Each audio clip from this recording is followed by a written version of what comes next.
just gone 12 midnight in New York. It is 12 noon in Beijing. It is 6 a.m. in Gaza. It has also gone 6 a.m. Central African time in Babane in the Kingdom of Eswatini. Good morning and welcome to the Wednesday edition of Kusile Breakfast Show. We are coming to you live from our Hospital Hill studios in Babane. It is Wednesday, the 20th of March 2024. I am Linton Kule. Many thanks for joining us. It's very important we would say umbali nalo Gaza because we know what has been happening lapha at Gaza. Exactly. One of the most topical things happening there I would say since the 7th of October. Since the 7th of October, it's going to be a year very soon. It just puts things into perspective. Nabagada at Gaza 5 p.m. so 5 p.m. It's quite painful what is happening. By Israel, they say starvation, hunger is a weapon of war. Gaza. It's quite sad. But ngwalo muhle kusile siyakuvusela lapho uvuka khona whether useshiselweni usembabane uselibonjeni noma ngabe usenkhabave kamanzini vuka nathi nalomhla ekseni even if you are international njengoba LinkedIn sekathi baletonga letikhasi leti siyathi ukuthi sinabo labasibukela from the diaspora and wherever you are sithi nje vuka nathi nalomhla lutawube lumnanzi kakhulu inengendzaba lesifuna ukuthi buka lomuhla elihlelweni lesitawuqala ngayo indzaba yetekuvakasha lekuyindzaba lenkulu kakhulu lesithe isilo semhlaba uma sivula iParliament eli12 sathi kufuna livela kangwane kube ne-focus ekuthenini baka-tourism balende a preferable tourism destination. Indzaba lenkulu ke yi-Big 5 Game Park lesevele umsebenzi sovele usukumile ke kunaletinye tindzaba nato lesitawutikhulumisa nje nasibuka i-tourism sector yonke all the facets that do affect it in development. Sitikhulumisa na head of marketing from the Eswatini Tourism Authority Chunki Dlamini lomhla ehlelweni. Kaze bonke sisitaphinze sibe nelisekela lemxhumanisi wembutho embube nesive inspector noSipho Mnguni sifuna nje kunakathi indzaba letibhlungu mhlambe kunenzaba lapha endaselibonjeni kumahuku la kutholakele khona sidumbu sentombadanyana lokubhlungu ngelo ukuthi sebese sicuywe titfo temtimba letsite akwathiwa ke ukuthi ngabe sicuywe abantu noma sicuywe dilwane kuyenzela naye i-cyclone Philippo lesibuya kuyo ngoba kuthiwa utholakale ngasemfuleni. So we want to get into the gist of that and we do understand ukuthi nema postmortem reports about the hotel will be very key throughout the entire investigation process. Indeed. And I'm sure LinkedIn yindzaba le silimete kakhulu sive sakumahuku but certainly the whole country at large kulimala kwabantwana sikile sakubona ngale eshiselweni kaHlatsi kunethi bomagele tindzawo nje letfana nabomagele ngale kaHlatsi umsebenzi lo wakhutwa kwaze kwaba nemithandazo khona amaphoyisa ahambayo cala tinkonzo khona lena sensitizer nesive sakhona kuke kwathi kuba quiet so kuva ukuthi sekuvela ngaselibonjeni. It pains me a lot and I hope ukuthi info lesitawuthi kusabuka wona ama postmortem singakhanzi ukuthi isandla sebantfu lesibange yonke lento lena. Sitafuna ukuthi sibuke bonke emaphephandzaba ilivele namhla ekseni ukuthi ngabe sivuka agijima natiphi tindzaba sikela segment yephepha run yanamhla ekseni.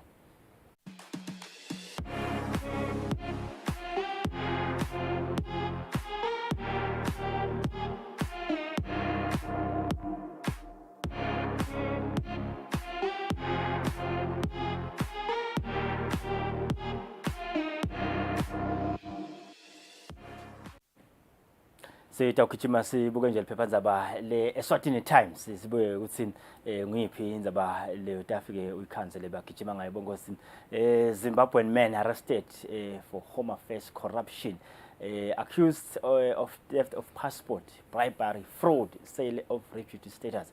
I did speak to DPP actually ukuthi baye opposer ibail ya lendvodza yaseZimbabwe letholakala nema-passport ala Eswatini nanayo futhi nema-passport ala Eswatini kanzike ayikangeni nangalo kusemthethweni la Eswatini bevele ke enkantolo yamanje lapha eMbabane Tolo. Couple dies after eating dinner. Kuthiwa ke kunetithanzani letimbili etishile emhlabeni lacetha nje kudla sidlo sakusihlwa where G-strings enjoy fresh air.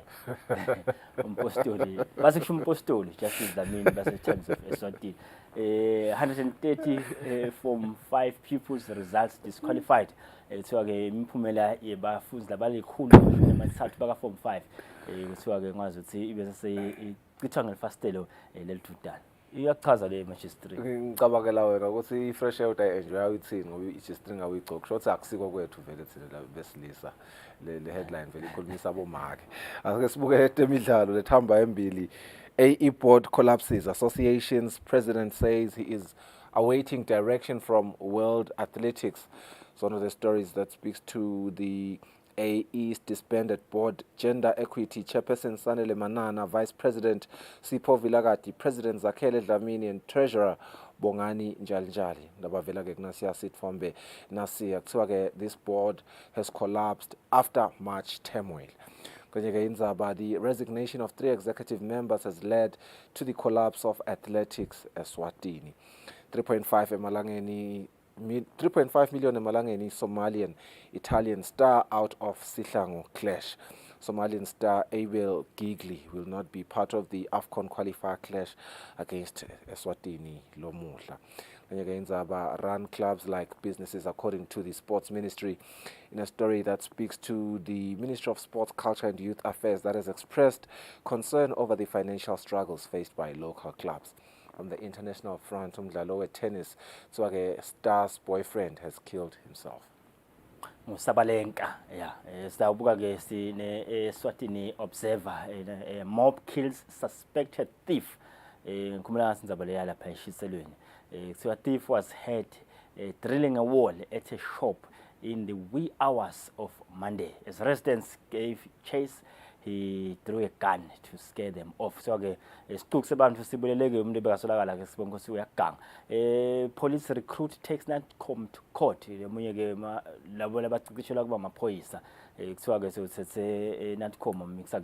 Senators want security for AG. Of air, is it the Attorney General or the Auditor General? Yeah, that's quite interesting. Ubaka Eswatini Observer ngathi abakasitholile se-G-string linthini but nje sesiqhubekele kwemidlalo. Legends back Sihlangu Semnikati to beat Somalia. AE Vice President, 2 others throw in the towel. Those are the 2 leading headlines kwemidlalo. Eswatini Observer Sports Lomuhla. Siyaqhubeka ke bonkosi nato letho thamba phambili maphepha by Eswatini Daily News. Church of Holy Ghost defrauded 2 million emalangeni. 3 accused were arrested and charged. Kuthiwa ke libandla le Holy Ghost kazuthi ke lebelwe nje imali efika ke tikitsini letimbili. Mhlonishanje nankulu udibene na president wase Taiwan Tsai Ing-wen njengoba nje nankulu aselivakasheni lakho lelisemthethweni khona lapha eTaiwan. Sivele simenyetele ke inkonzo ta Good Friday timenyetshelwa nguBishop Sansomhlatshako waseketho ke ngilabo lababuya ke kulalamanye ama bodies la bukeke emabandla event. Temidlalo Eswatini Daily News Sport making the leading story ngiyoyenza by 2024 AFCON qualifiers. Lakhona coachi wesihlangu semnikati uthi we are out for a win. Basho njalo ke na Eswatini International star Mxolisi Mkhondo, who has assured the nation that they will go all out for a win against Somalia's Ocean Stars in the AFCON 2025 qualifier preliminary round clash. Umdlalo ke lo tabe use Morocco ebusuku balomuhla. FIFA administration is to improve local football. It's Real Madrid files complaints against referee. There was abuse against Vinicius Jr. Those are the leading headlines. Lomhla ekuseni kungilesithathu emaphephandaba enelive oma thathu sitawuba hlola emarket sitawubuya sithathe indaba tekucala.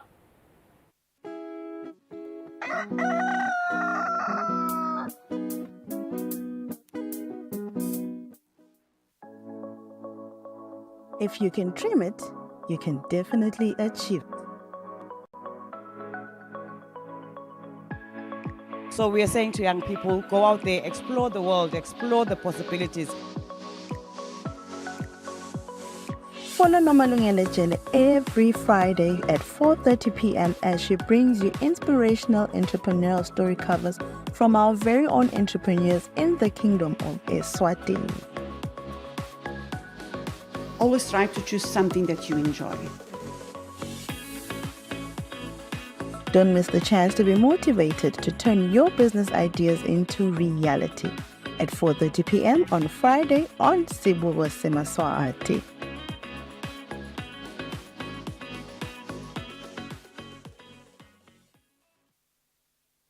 kude lesinye isikhathi ngaphandle kwalesi. Aba research bafunde. Being risky means ukuthi nalokuwa kwayo kulula. Nathi kufuna sente ukukhicita lokho kusembili.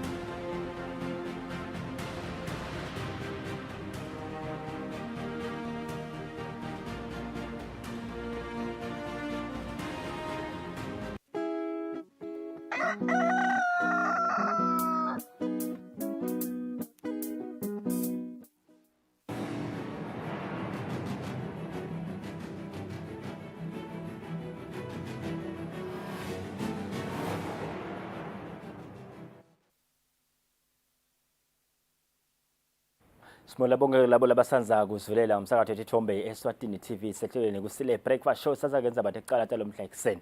Emakhoselive sakhombiseke ukuthi bophelela kwawo mayelana nekuthuthukisa luhlangothilo tekuvakasha. Lokhu kwendeke ngesikhathi emakhosi avakashela indzawo lapho kugcinwe khona tilwane tasendle emlawula nature reserve. Kulo hambo emakhosi bekasingethwe bomake emakhosikade nabogogo balondolozi nebantu abenkosi nalebo beka ngumengameli welive leBotswana His Excellency Ian Khama.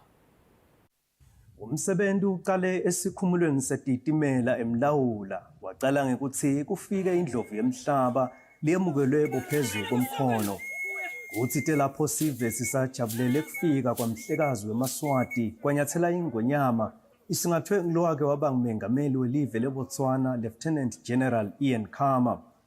Emakhosi yelive lamahle emukelwe ngilobambe kuba ngivunankhulu umhlonishwa amanqoba khumalo nendvuna itiko letekuvakasha umhlonishwa Jane Mkhonta. Uthi tekusesenjalo emakhosi yagibela loliwe esuka kulesikhumulo alibhekisa esiweni efika ngemva kwemizuzu lengamashumi lamathathu. Umsebenzi ubese sewuqhubeka ngekuthi ingonyama iqale lohambo lwayo kulendzawo la kugcinwa khona tilwane tasendle netihlahla temlandvo letivikelekile. Ingonyama ikhonjiswe lihlathi lesihlahla sebukhunku, lokusihlahla lesikhethekile lesatiwa ngekukhicita sigodvo lesicinile, ngangobe konke lokwakhiwa ngaso kuthatha iminyaka solo kungagugi. Ichazelwe ingonyama ukuthi lesihlahla siyamelana nemuhlwa, kanti kunyenti lokwakhiwa ngaso ngangobe kumave abomakhelwane kufaka ekhathi iMozambique siyasetshenziswa ekwakheni emakhaya, emabhuloho nesilo saphansi. Ingonyama emhlaba ibuye yachazelwa ukuthi lesihlahla siphindze sikhicite emalahle. Ngathi ku-unique ngalesihlahla unaphakathi lo ukuthi siba nebulili lobehlukene. Kukhona lesinebulili besilisa phindze kube nalesinebulili besifazane. Kusho ukuthi kuphuma le pollen grain kule lesilisa sibe sinopollinator lesi sesifazane. Bese ke sengikhanike le pollination seyenzeka fertilize ke.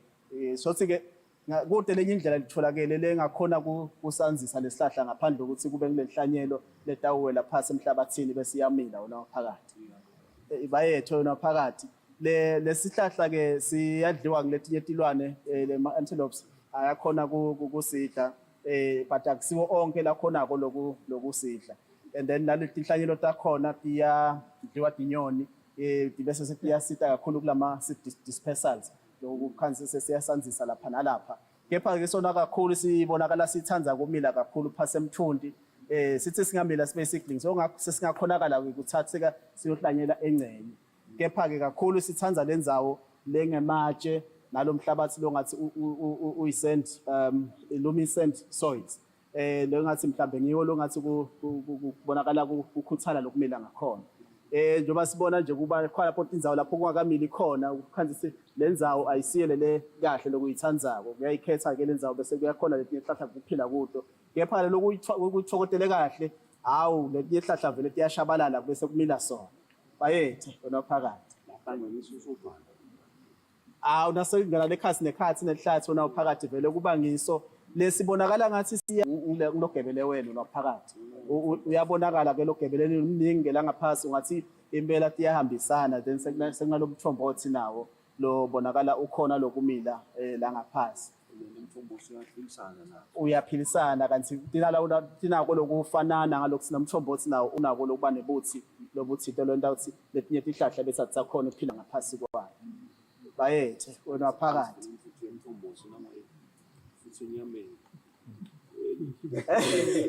Bayethu. Hlambulula sisi bayethu. Ngithandze kwati ingwenyama kutsi ngitiphi letinye tihlahla telukhetselo letitfolakala kulamahlathi lathatsa emahektha latinkulungwane letintsatfu nelibanga lelingaba ngemakhilomitha lasihlanu kule ndzawo. Yachazelwa kutsi kunelihlobo lwesihlahla sagebeleweni lolutfolakala lapha evini leSwatini kuphela mhlaba wonke jikelele. Ngekuvakashela emlawula, emakhosi akhombise kuba ngemahlahlandlela ekuthuthukeni kwelihlangothi lwetekuvakasha, aphindze athumela nemlayeto kukhutsata sive kutsi sekuthakasele kutinika sikhatsi sivakashele tindzawo temlando takuleli njengendlela yekufukula lihlangothi lwetekuvakasha. Uma ivula iphalamende ingwenyama yagcugcutela hulumende kutsi afake umfutho kute likhule linani letivakasha kuleli lengwenyama, aphindze amakethe live mhlaba wonke, agijime ashiye inyosi atsi nkwe kute uphele ngesikhatsi lesibekiwe umsebenti wekuhlanganisa tindzawo lakugcinwa khona tilwane tasendle elubonjeni. Nembala-ke angeke isafanana nayitolo indzawo yasemlawula. Ingani phela sekunyathele emakhosi ayinothisa ngetibusiso letingenamkhawulo. Bika kwethu indzabeni ngisandile Makhanya emlawula. Emakhosi sekabusiseke tinkonzo teliphasika telive leSwatini temnyaka wa 2024. Kuleti nkonzo emakhosi atawuhlanganyela nesive semaswati akhumbule kufa nekuvuka kwalomzala wetinsuku kalobamba. Nasi isimemetheko esibalulekile nebekunene lesiphuma la sigodlweni elithithini. Kwathiso makholwa onke la kangwane nesive sonke kuthi setinkonzo tephasika tinkonzo kwele sibita uthi Good Friday. Tinkonzo tiyaqala mhla tingemashumi lamabili nemfica kuyindlovu lenkulu noma March kuyabe ngolesihlanu. Inkonzo sikhumbula kufa kwakhe losuku siligubha esontweni lesive enganini. Sicela ke makholwa nga-10 abasaphelele enganeni bahleli phasi balindzele kufika kumakhosi. Kufika kumakhosi kusho ukuqala kwetinkonzo. Inkonzo yekuvuka kwakhe sigubha estadium ngaSomhlolo mhla tingemashumi lamathathu nakunye sise stadium. Nakhona nga-10 sesihleli phasi simele kuqala kwetinkonzo.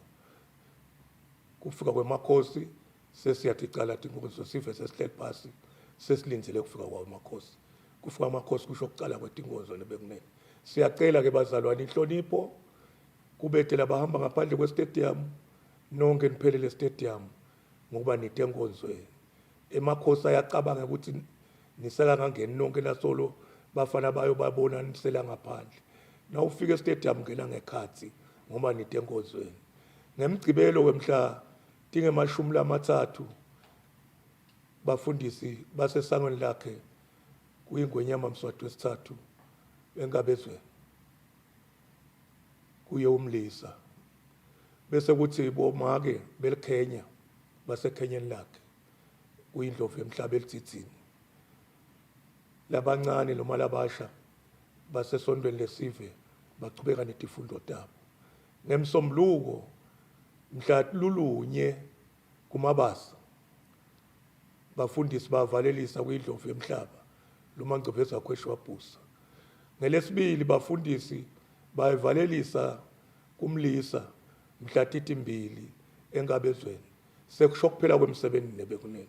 Siyacela ke bekunene inhlonipho noma nisesuka letindzaweni nigibela letinqola nihloniphane, hloniphe labashayeli labashayela letinqola. Nasenifikile lapha bekunene ningahlukani nani abe niyawugeza amanzana nihambe libe lithandana nendele ukuthi noma kuqhamuka bozidlani bangeke banikhole nani banenganyana.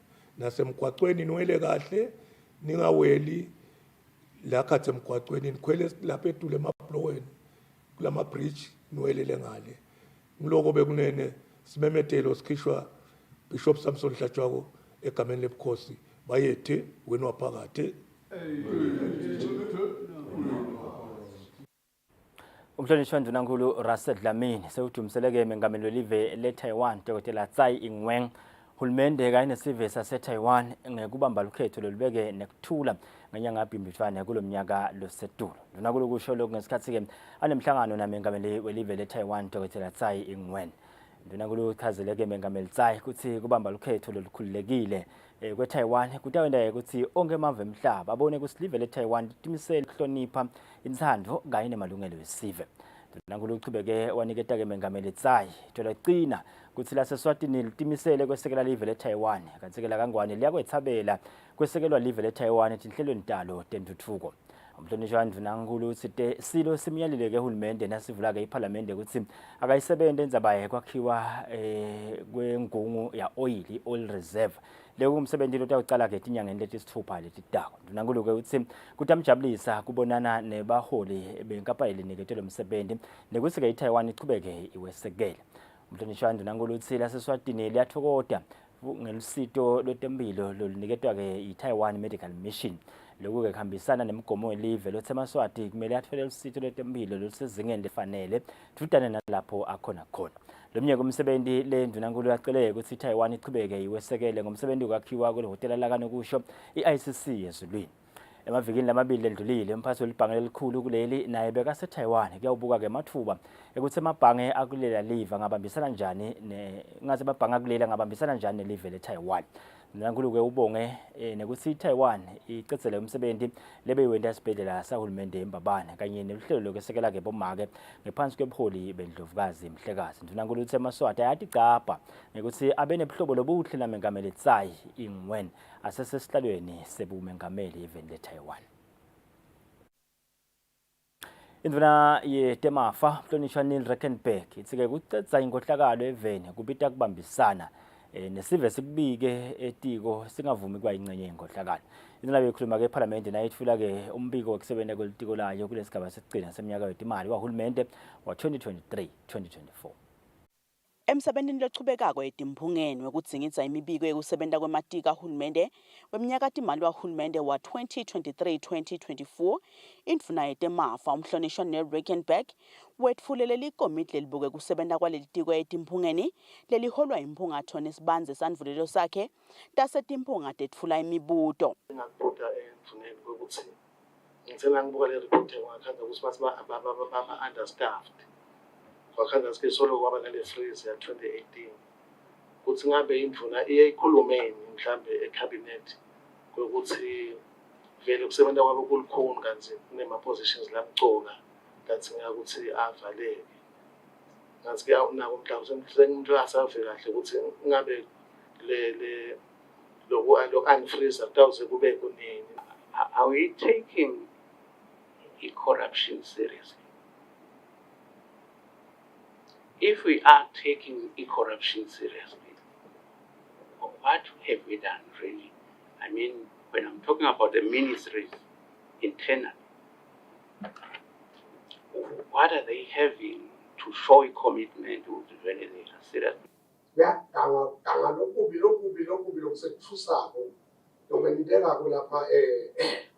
my accounts. Emahhovisi phandle kuse awunawo afakwa khona okuthide ngeke lapho libhadala awubhadala ufuna ukugqotshiswa kuqala kubonakala ukuthi kuyasetshenzwa Congress hours nyanza leyo minister sisho nje kuyavuza minister nameka ngodaba. There's been some complaints that the Eswatini government tender board, which is under the Ministry of Finance, is subject to manipulation by some ministries and departments. Le bengifisa ke ukuva sihlalo ukuthi ingabe independent yale tender board ihamba ifike phi. Indvuna inikete letinye timphendvulo yagcila kakhulu endzabeni yenkohlakalo letikhale ngayo kakhulu timphunga. The only way we are going to deal with these issues if people speak up. My request is, if anybody is even saying to you, to say, hey, someone was asking for a bribe for payment, please, anonymous, whatever you do, recordings, there's so many ways in today's world to catch this person and to say, now we have proof that you are asking for a bribe, that you are doing something wrong. Please, the only way we're going to stop our corruption problems in Eswatini is if work together and we all bambisana to be able to really stop this thing. Leli komiti liphindze ladvumisa umsebenzi lowenziwa lihhovisi la-Auditor General nelibandla lelibutsa umthelo wahulumende. Etindzabeni Eswatini TV kubika Samkelisiwe Khoza sePhalamende. Uhulumende usemkhankasweni wekwenta-ke umgomo lotawucinisekisa kutsi tonke tinhlangothi letintsekako kute kufula umnotfo kanye nekukhanga bahlanyeli timali tiyasebenzisana kube bete imitsetfo leshayisanako lengatsekabeta-ke kusebenta kwemabhizinisi kanye nebahlanyeli timali kuleli. Lokhu kuvetwe induna yetemabhizinisi umhlonishwa Mancoba Khumalo ngemuva kwekukhala kwabosomabhizinisi kutsi-ke leminye imitsetfo yahulumende yenta kube lukhuni kuchuba ibhizinisi eSwatini.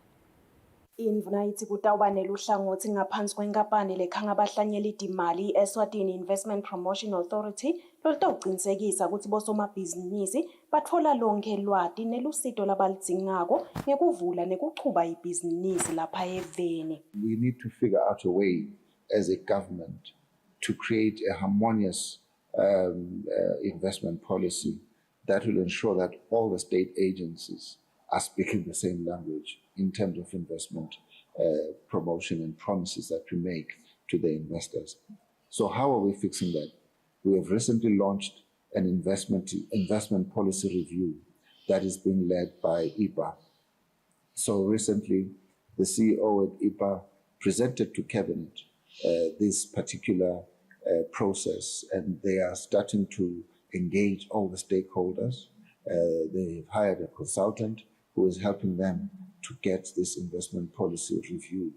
The intention of this investment policy is that there will be one entity under IPA that will be able to give investors all the answers that they need, and the people in that entity will be seconded to this entity from various ministries, so that if they need a work permit, Home Affairs have seconded somebody who is an expert in analyzing and advising on work permits to ensure that the investors get the resolution that they need in the least amount of time. Induna iqhubeka ithi ngalomgomo uhulumende uhlose kuthuthukisa kakhulu umnotfo akhange bahlanyeli timali kuphindze kwakheke ematfuba emisebenzi. Etindzabeni Eswatini TV kubika Nelson Dlangamandla nginavuma inkhosi indzimisa ezulwini.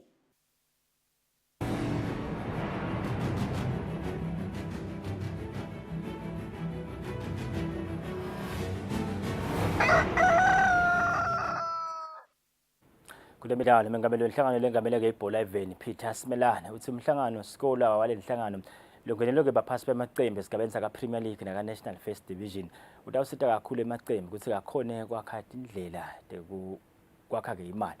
Simelane bayakhuluma ke nakavula lo mhlangano lobanjelwe eScott House.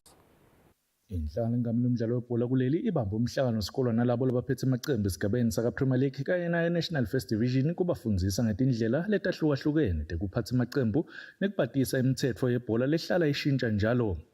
Mengameli wenhlangano engamele umdlalo webhola kuleli Peter Simelane uthi leli lithuba lokuthi amacembu aphinze afunze tindlela letahlukahlukene tekutiphilisa. If EPLE or my board of governors are not well equipped, vele ne-output ngalegcinene angeke ibe yinkulu kakhulu. So ngiko ke singu-efa lesibonela ukuthi no, let's capacitate ema-board of governors asebabuye ndzawonye sibafundzise ukuthi ibhola iphathwa njani. Wikubona nje ngoba lalamanye ema-association athelela kubo and bona ngebo labadlalisa abadlali and the majority of national team players aphuma ka PLE. So kusho ukuthi national team uma ingaperform even PLE is to be blamed because kusho aba produce quality players. Lofundzisa abaphathi balamacembu uFederico Mgomezulu longumphathi wenhlangano lwengamele ibhola uthi lo mhlangano isikole utawuphinze udlala inzima lenkulu ekuthuthukiseni badlali emaqenjini lokutawuphinze kube nemthelela lomuhle ekhethelweni lesive esihlangu semnikati. Sihlalo wePremier League lo khulumele abaphathi bemacembu uthi labafise ukufundza indlela letabasita ukuthi emacembu abo akhona ukutiphilisa ngekhamba kwesikhathi. It's disappointing kubona nje ama-team ayaqhuda sikhala ngemali post-COVID, which we underestimated as Premier League. We thought it would be gates open, business as usual. But sekuyabonakala ukuthi lo msebenzi lesitekuwo la uyafuneka kuphinze sivule emehlo abantu batosibambisa ebholeni. Lo mhlangano wesikolo wemalanga lasikhombisa lokubheka ukuthi uvalwe ngalesithathu evikini lelitako. Ubikela umsakazo Eswatini TV temidlalo kulinda Dlamini kanzumbi kuhlanganiswa nguFabrice Msonera eMbabane. Alito temidlalo bongo start bamba lapha kade ecala talo mhla ekseni ehlelweni kusile breakfast show sibathola ethi makede shumna kubilita ubuya kachibeke nayo hlelo.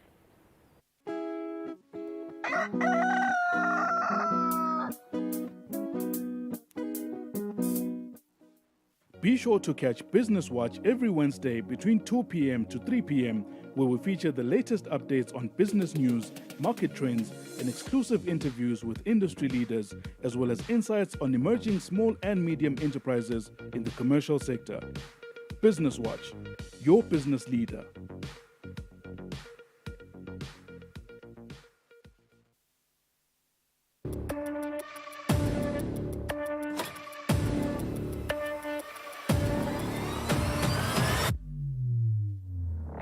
Ujala masaka mahle kunathi lesa. Sabatandi ukuthi njengalokho sifile sive sikhulume.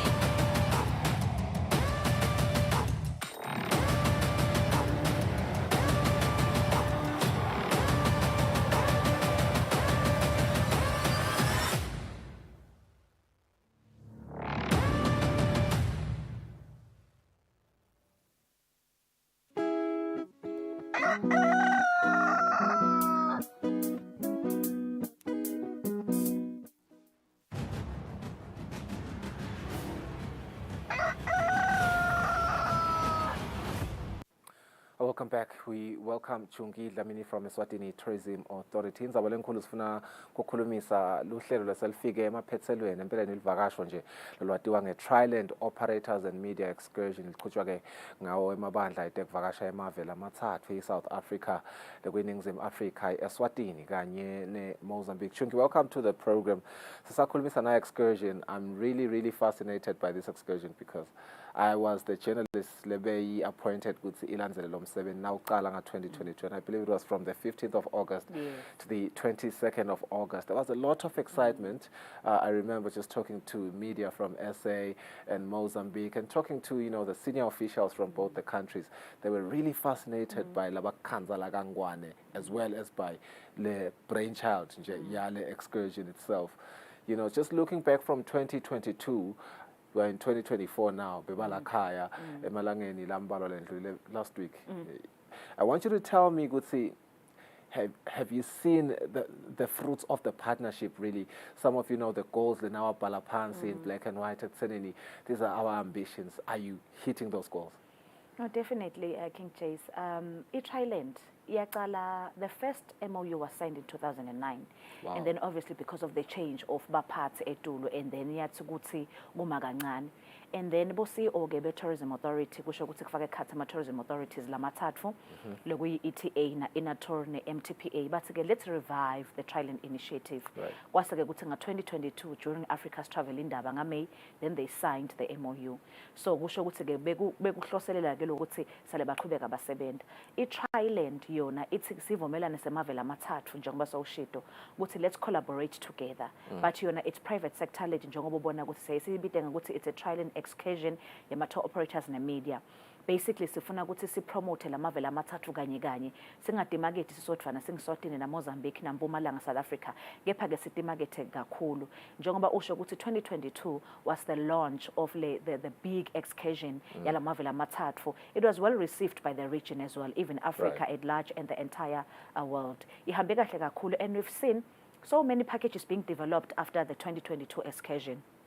So when amato operators akangwane amangeta la mavela amathathu kanjalo nasempumalanga kanjalo naseMozambique lesikuhlosile kakhulu objective yethu sifisa ukuthi sifuna ukuthi la mavela amathathu avakashelwe njengoba wathi ukuthi bo East Africa nabo West Africa bayakhona ukuthi bahlangane babambane bakhona bamakethe amave abo nathi ke SADC sifuna lokuthi sigcine sikhonile kungeda lamanye amavela afake ekhathi bo Lesotho bo Botswana bo Namibia nabo Mauritius kepha ke sibone ukuthi asesicale si revive the Thailand initiative.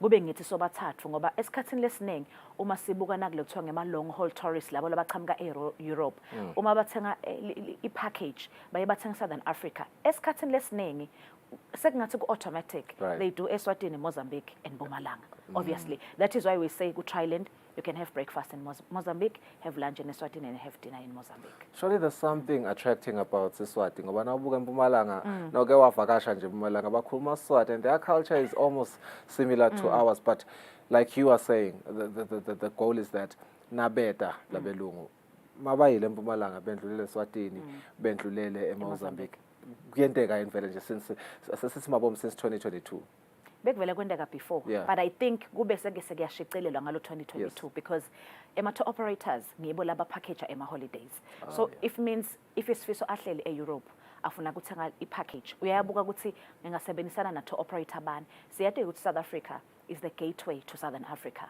Cishe tindiza letiningi tehlele South Africa because they set direct flights into the major destinations. So they land in South Africa.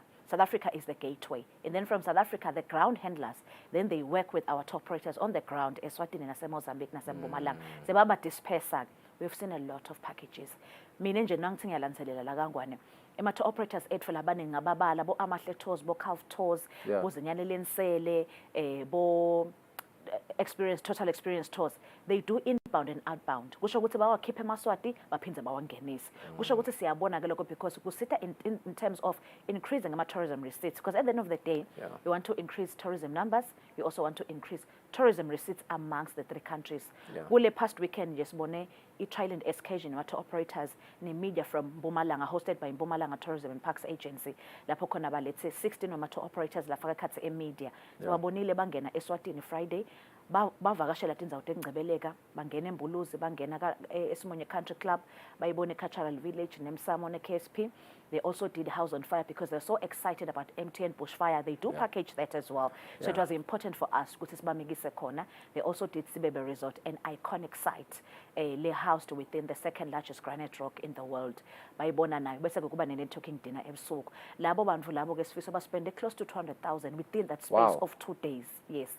Ubalabo petrol, ubalema activities, ubalema entry fees, ubale accommodation for 2 nights, a Happy Vale. That is close to 200,000. You can imagine what that is going to do to our tourism receipts. Yeah. In Zabalenkulu, and this has been one of the most exciting things, hearing His Majesty the King, Nagavulai Palamende, you know, just dedicating the tourism front position ukuthi akanje asekakhulume ngayo ekuthenini live la kangwane albenama aspirations akuyikhulisa, particularly for job creation. And you know, while you're alluding to tourism receipts and just our tourism, now veta timali tabo 200,000 in 2 days already ingqondo yami iyavuleka ukuthi hey lama tour operators ethu la khona locally surely they are very liquid and their business ideas are very viable. Kuyasikhutsata kakhulu, particularly looking at, you know, Livela Kangwane is confronted with unemployment right now. Mina nje ngiyathi sisiwambele wafundzela tourism and she's been with you guys before. Kujabulisa kakhulu ukubona ngathi luhlangothi lwe-employment luyaqina kakhulu on the tourism front. Let's talk about some of the developments that are happening, particularly those cited by His Majesty the King, big game parks, one of the most exciting ones. How excited are we about this initiative in particular, and what is it going to do for tourism? I think you've touched on a very critical subject, Swiso, because umlisa vele nakakhuluma i-tourism wayibeka etulu washo wathi aku-improve i-geographic spread. Timvo tingabe concentrated in one region, kuthi konke in one region, which means even if I go to Elbonjeni, ngiya kaManzini, ngiya kaHonge, eshiselweni asitithole tindzawo tekungcebeleka tikhone ukuthi tihlalise bantfu. He also spoke about indzaba ye-ICC ukuthi saliphela ngoba iyasibambelela silive. Emavela afaka South Africa bayakhona ukubhida for ema-meetings lamakhulu. Kepha-ke awukhona ukubhida ema-meetings lamakhulu ude le-ICC ngoba ude abafakaphi labantu. Yasho ingonyama ukuthi nakucethwe i-ICC akufinishwa i-5-star hotel. Itasisita kakhulu-ke lapho ukuthi uma sesiphuma siyomaketha live la Kangwane nathi sidadichenya sesinayo i-ICC lengabathatha 5,000 people seated at once in a meeting. Lapho khona sidawade ukuthi emahotela ethu along the corridor babane Zoluni Manzini atabe sekagcwele athathele tivakashi. Indzaba ye-Big 5 kuliphupho vele lengwenyama ukuthi asesibe ne big 5 Yeah. yebo kona sinawo ema big game parks ethu but mancanyana uthola ukuthi ufuna usukela udela kepha ke le project awubukane ukuthi bata overhaula konke sibe na one project lethiwa yi big 5 just like Kruger is just one and mangulabane ngikhanza ukuthi bafuna kubona letinalo in one space kungasikuphela kubona tilwane kuphela even the accommodation letawakhiwa lapho utaba nabo 4-star 5-star accommodation letawukhona ukuthi sifiso nawo utibonele kuthi uyathi uma ngingalala la ngivuke ekseni kuve nje kubhodla kwelibhubezi that is what we want because thina silivela kangwane side lwandle so uma side lwandle ufuna siqinisa kakhulu kuleti inhlelo tifaka khathi bo big game park bo ICC bo big 5 nekungeda ke lamanye ama eateries ngoba sesibonile ukuthi abantu esikhathini lesiningi sifiso bafuna tinzawo tekudla tekujabulisa bafuna kuphumela ngaphandle nabangani babo badle batijabulisa enikhuzini imcuka kakhulu ku tourism space so uma ufuna ketela kutovakasha the first thing la kayibutako udla kwakhona kunjani kulala kunandzaba bathi ke lokumcuka kudla and sefala ivela kangwane lipheka kudla lokumnanzi and they are able to cater for the different types of cuisines la khona be it American be it Latino be it Brazilian kudla kwesintu kukhona le mix ikhona. We have two more things I want us to touch on. Sabuka bona, some of our biggest attractions silive la Kangwana. Another interesting one is our culture which is very rich. Bengisehlane in fact imikhosi ngihambe yonke eminyakeni lophelile sesibuya nasehlane kulo mnyaka lo lesibuya kuwo. To have a lot of Europeans coming into Eswatini, you would be shocked. Now figure lapha ehlane, and it's just unfortunate ukuthi our cameras were focused kakhulu kuluthango, which is fair ngoba vele umsebenzi walo luthango, but there was a stand nasihleli lapha as spectators kwakubelungu nje lokuhle kakhulu bavunulile futhi bafasa imihelwane. It was very, very beautiful to see, and you look at now observer, you look at their faces, they are so fascinated, they have their phones out by a recorder. This shows the pool that our culture has. Engabe strong kangakanani le pool lesinayo ye culture, because bengianalyze nje nasibuka le mikhosi babika bosandile bathi umcumo walonyaka sikake siwubona, and that's just locally. Sibuka abantu labalakhaya labahamba, and that's good for business as well. But on the international front, in terms of pulling people from outside of Eswatini, is that pool growing as well? It is, kakhulu, because if you city promoter as Eswatini nasiphumela ngaphandle sithi why haven of culture. Uma sithi why haven of culture sisho ukuthi kukhona konke that you can think of, and our culture is authentic. We are a living culture, meaning it's not staged, it's who we are. Mawubona ukuthi kunengcwala first fruits nakhona it attracts throngs and throngs of visitors.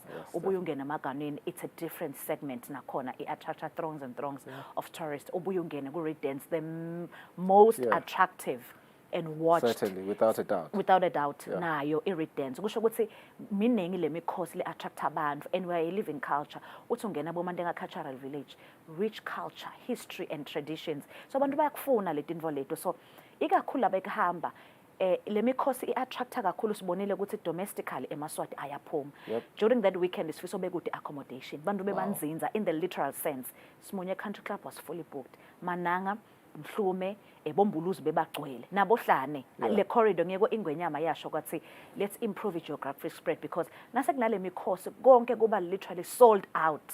Kuthi kude mbamba emathende wawabona sifiso bekuthe phihli emathende, corporates, local people abatihambelako, tourists coming from Mozambique, South Africa, salibona libutho lechamuka bo Ghana, ibobo Jamaica. There was just a lot of people. Ku stage ke sama spectators vele bekungathi bekabukisa ema Europeans because begcwele bona bashuta and bahleli kahle, and isayithanza ivision yengwenyama lokho ukuthi akakhiwe lama stands. Lento itoba kahle, imaketheke kahle. Le order and excellence kangwane vele ihamba embili cishe emikhosini leminingi. And ngiko loku attract more people because umuntu ufuna ukuthi aligna nenvo lenhle lene order. Ehlane nje sekukhulu sekwakhiwe bekuhle kakhulu, luthango libulala inyoka ehlane. So lama events lawa noma sithi lama cultural events ayasisita kumarket level kangwane. Fana nokuthi thina sithi siphethe drawing card. Uma sikhuluma ngeEswatini, you cannot speak about Eswatini without our culture. The first thing that we speak about is our culture. Kwetekele lokunye nalokunye nalokunye kecha ke lokuhamba embili le culture. One of my favorite things to see kwenteka lapha ngwana, like you are saying, asekhutelwandle nje ngoba emakhosi vele ayihambisa embili iculture lanathi ke singeMaswati sesilandzela ngemuva siyawabambisa. Here's another one that is very interesting, Chungi, and certainly I know you'll be very interested in this one. We know that on the 31st of May to the 2nd of June 2024, we're expecting bushfire, which is, I would say, I'm willing to sit good debate. It's becoming the biggest music, and not just music, and I don't know, lifestyle festival in the continent. I'm willing to back that up through a debate. But maybe before that, on the 30th of this March, of this month, Skati House Music Fest, which is also becoming a staple in our entertainment industry. What does this, how does this make you feel as Eswatini Tourism Authority? We know that you work, with these people in terms of promoting their events and what it means for just the entertainment sector. Banenga kula sebazuza lapho we have budding DJs and music artists who get to be on these main stages now. And right now, one of my biggest friends, Super City Q, is in America. And he played in the main stage, Go Bushfire last year. Wow. And he was exposed to the world. And, we have Uncle Waffles already touring the world. What does this mean for us? It means a lot. I think it's in a good space, it's the arts and crafts, because the exposure for our Maswati artists, it's quite big. And once the name, it's Eswatini, it means a lot to us, even if we don't work directly with them because it's arts and culture. But Emma events are a crowd puller. The minute you say Budaying Bushfire, it's a big stage. Everybody wants to associate themselves. Go say, I have been there. It's like everybody over the FOMO. Go say, Angaik Bushfire this year, I need to go. As you've said, Emma events after culture, it's what we use to promote Eswatini. Kusho ukuthi nje nayi House Music Fest iyeda end of March, siyathi ukuthi iMakoti Festival nayo iyalandzela, semaningi lama events kangwani. ibushfire nayo setinyathelweni iyasonzela emva kwebushfire kulandzela boluju festival emva kweluju festival August Swazi rally ngomhlanga i-trade fair. So ngiko sifiso lokuthi asisita kusilethele bantfu silivele elincane kusho ukuthi ikhalenda yethu throughout the year kufanele ihlale inema activities month in month out.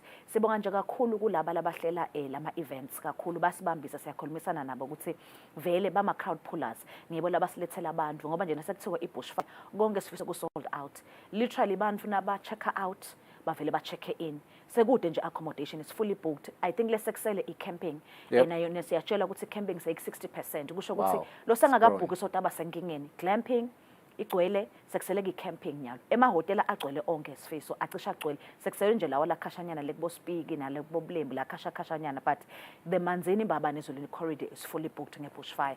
Lokho kuyasita because kubooster tourism receipts ethu njengoba wadi target yethu ukuthi it's 2 million visitors 2 billion receipts nga 2027. So kuba nama events lamakhulu asilethela eMaswati nawo aperform aphinze namabanga phandle kusita kakhulu because at the end of the day we are all ku tourism value chain. At the end of the day, this receipts ngewula sta reporter ngokuthi livele kangwane lizuze ema millions langaka during ibushfire noma lo mcimbi lokhona. So sijabula kakhulu ukuthi ema event organizer sekayabona bomcoke package livele kangwane. It is quite interesting as you speak about arts and culture. I'm reminded about something else that it is, I would say, overlooked in most cases, but I'm so happy that Eswatini, is waking up to it. The arts sector, just recently we had XOS Art. She's a local, she paints.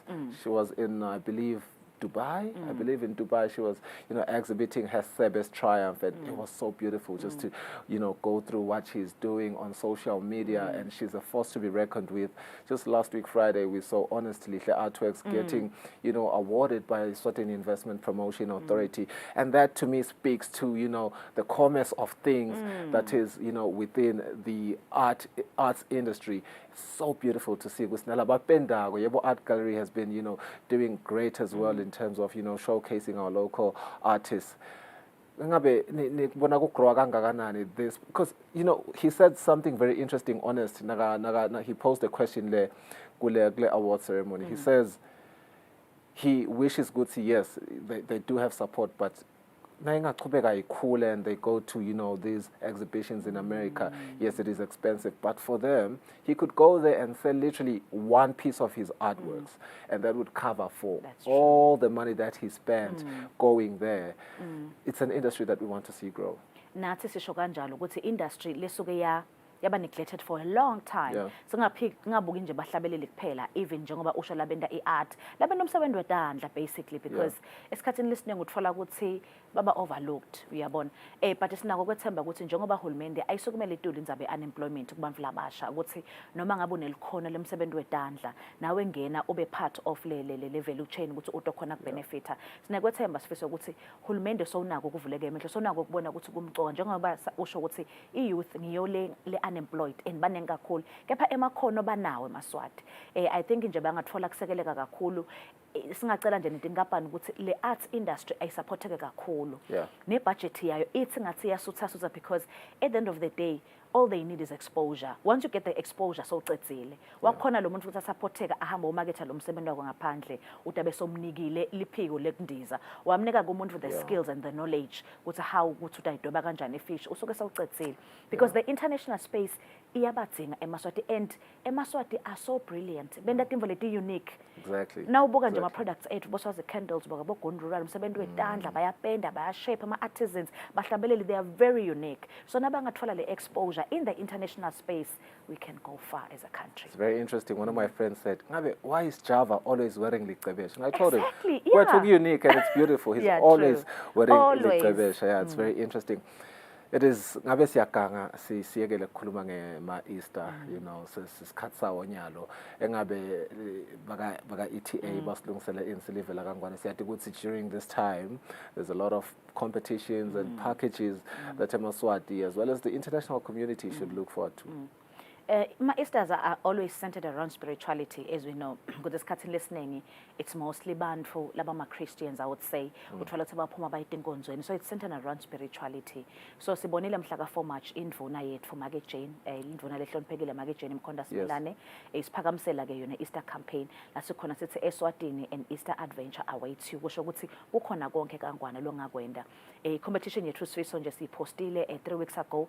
Lapho khona sithi swenga ngenkonzo, sithi hashtag swenga ngenkonzo. Gcoka inkonzo yakho uthi poste ku Facebook usho ukuthi ema-Easter wathanzelane. Bese uyasho ukuthi ngiyiphi indzawo loyithanda kuyengcebela kangwane, le show something to you. Out yabulalana sifiso lapha ku Facebook. Labanye sebathi salivalwa tourism ngoba tiyabulalana tiyagwebana. It's quite interesting to see eMaswati because this competition is designed for eMaswati lahlala khona la kangwane. Kusho ukuthi we're giving back to them because tourism receipts ethu anyuka because eMaswati aphuma angcebeleka. Nalo sehlele ekhaya usenelithuba iyavalwa nje i-competition yethu kusasa.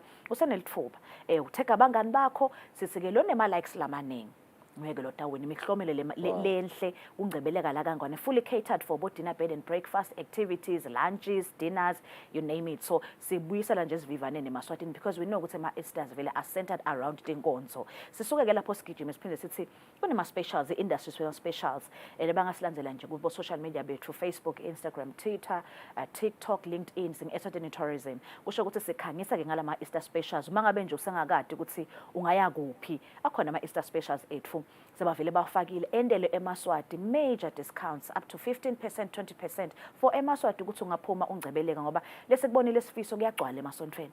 Uthola sekugcwala nasetikolweni sekukhempe sekude nesikhathi. Sithi bantu abayesontweni ngeje bangcebeleke. Nasetiphumele leto tinkonzo from Thursday kuya ku Sunday abaphume phela abashaye ngoya bangcebeleke ngekhathi eSwatini. We discourage abantu baphume. Siyathi ngema-Easter kuba netingoti letiningi, traffic. Even naleli dola imali yehlile kakhulu kusho ukuthi kuvakasha kwakho kuyadula nobuka petrol ukhuphukile. Sisike thine ungabe usakhathateka ngetindzaba zabo petrol kukhona konke la eSwatini. Ngiko sithi unwrap an unforgettable Easter right here in the Kingdom of Eswatini. Sithi your Easter adventure awaits you right here. Ungabe usaphumela ngaphandle, we have everything. And certainly it will be unearthed and it's going to be beautiful to see. Chungi, thank you so much for joining us on the program. Sifuna ke kuvalelisa Chungi ngamagama esilo semhlaba bekunene uma ivula iParliamente yeli12 nakhuluma ngalo luhlangothi lwetekuvakasha wabanikeza insayalo enkulu boChungi nabo bonke nje ama stakeholders labuketo na tekuvakasha ekuthenini all efforts should be made to ensure that the kingdom remains a preferred destination of choice both locally and internationally, alluding to the fact that ama-dividends leswatfolako aba-handsome kakhulu live la kangwane ke libese liyethaba on an economic front and otherwise kakhulu ke kuba naChungi ehlelweni nje losasichazele ngato tonke inhlangothi letikhona imisebenzi yabo baka-tourism asibahlelo market sitawubuya sichubeke nehlelo.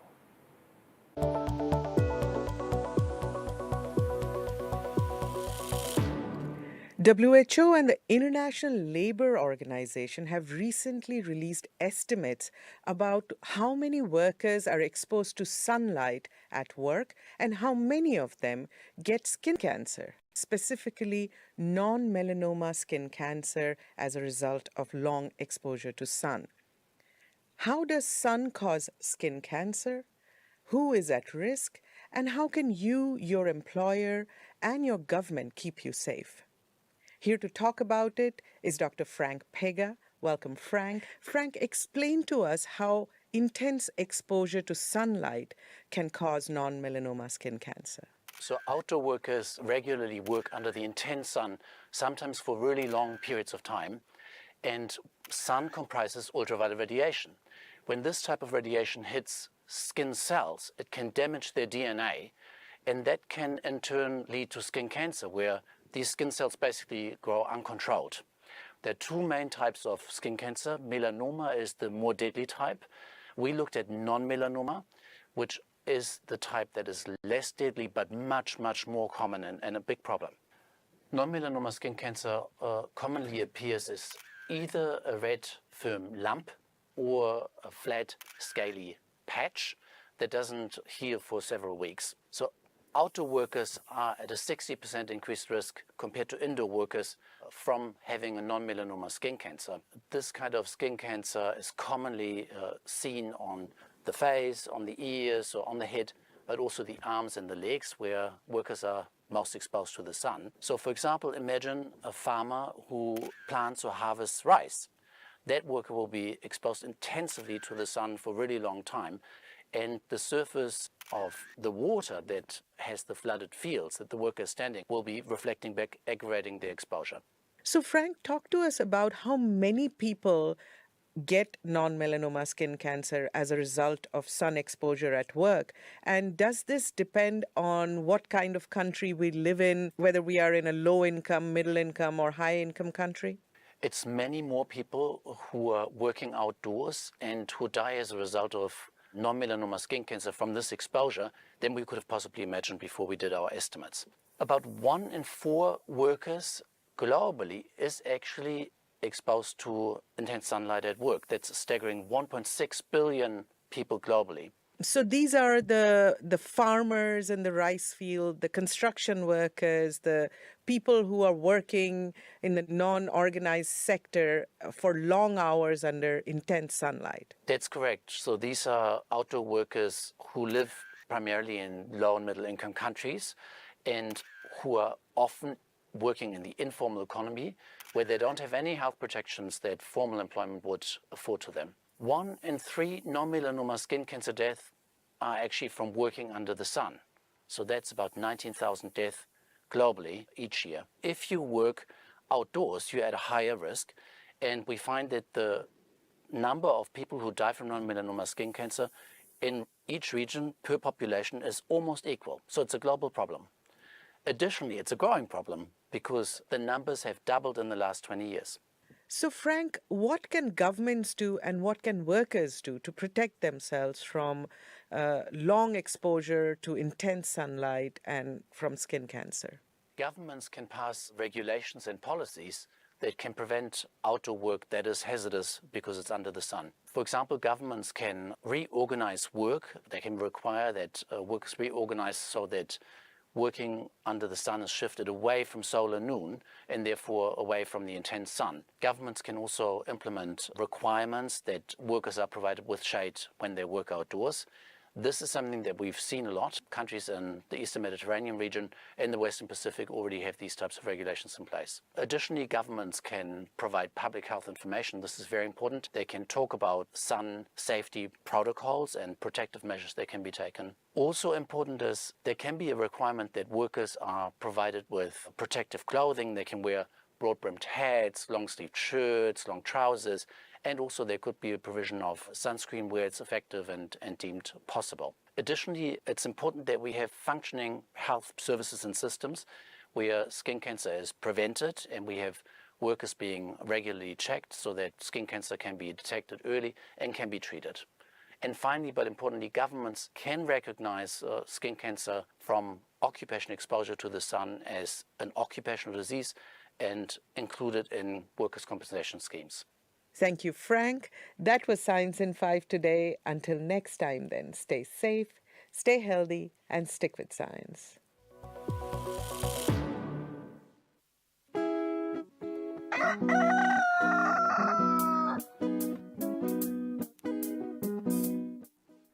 Be sure to catch Business Watch every Wednesday between 2 p.m. to 3 p.m., where we feature the latest updates on business news, market trends, and exclusive interviews with industry leaders, as well as insights on emerging small and medium enterprises in the commercial sector. Business Watch, your business leader.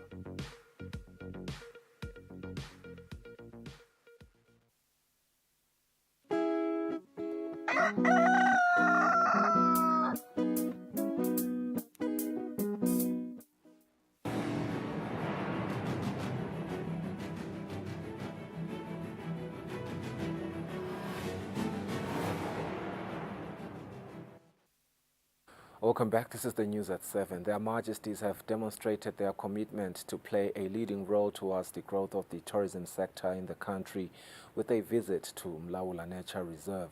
His Majesty the King and Her Majesty the Indlovukazi were joined by Makhosikati Balondolozi, the Royal Highnesses Banva Benkosi, and the former President of Botswana, Ian Khama. This was during the exclusive visit. The arrival of Her Majesty the Indlovukazi at Mlaula railway station set the tone for what was to become a memorable day. Her Majesty was given a befitting welcome with a passionate performance by Lutsango Lwakangwane. While the public was still appreciating the arrival of Her Majesty, the King arrived accompanied by a high-profile royal guest, the former President of the Republic of Botswana, Lieutenant General Ian Khama. Their Majesties were graciously received by the Acting Prime Minister, Honorable Manqoba Khumalo, and the Minister of Tourism and Environmental Affairs, Honorable Jane Mkhonta. Their Majesties boarded a train to Siweni and arrived after 30 minutes. This is where His Majesty the King was joined by General Khama on an exclusive hike at the Ironwood Trail. The hike covered a distance of about 3 kilometers. The King was taken on a tour of an ironwood forest at the very heart of the nature reserve. The ironwood tree ranks among the most ecologically and economically important plant species and is known to produce high-quality charcoal. It also produces incredibly strong wood that produces a vast array of products.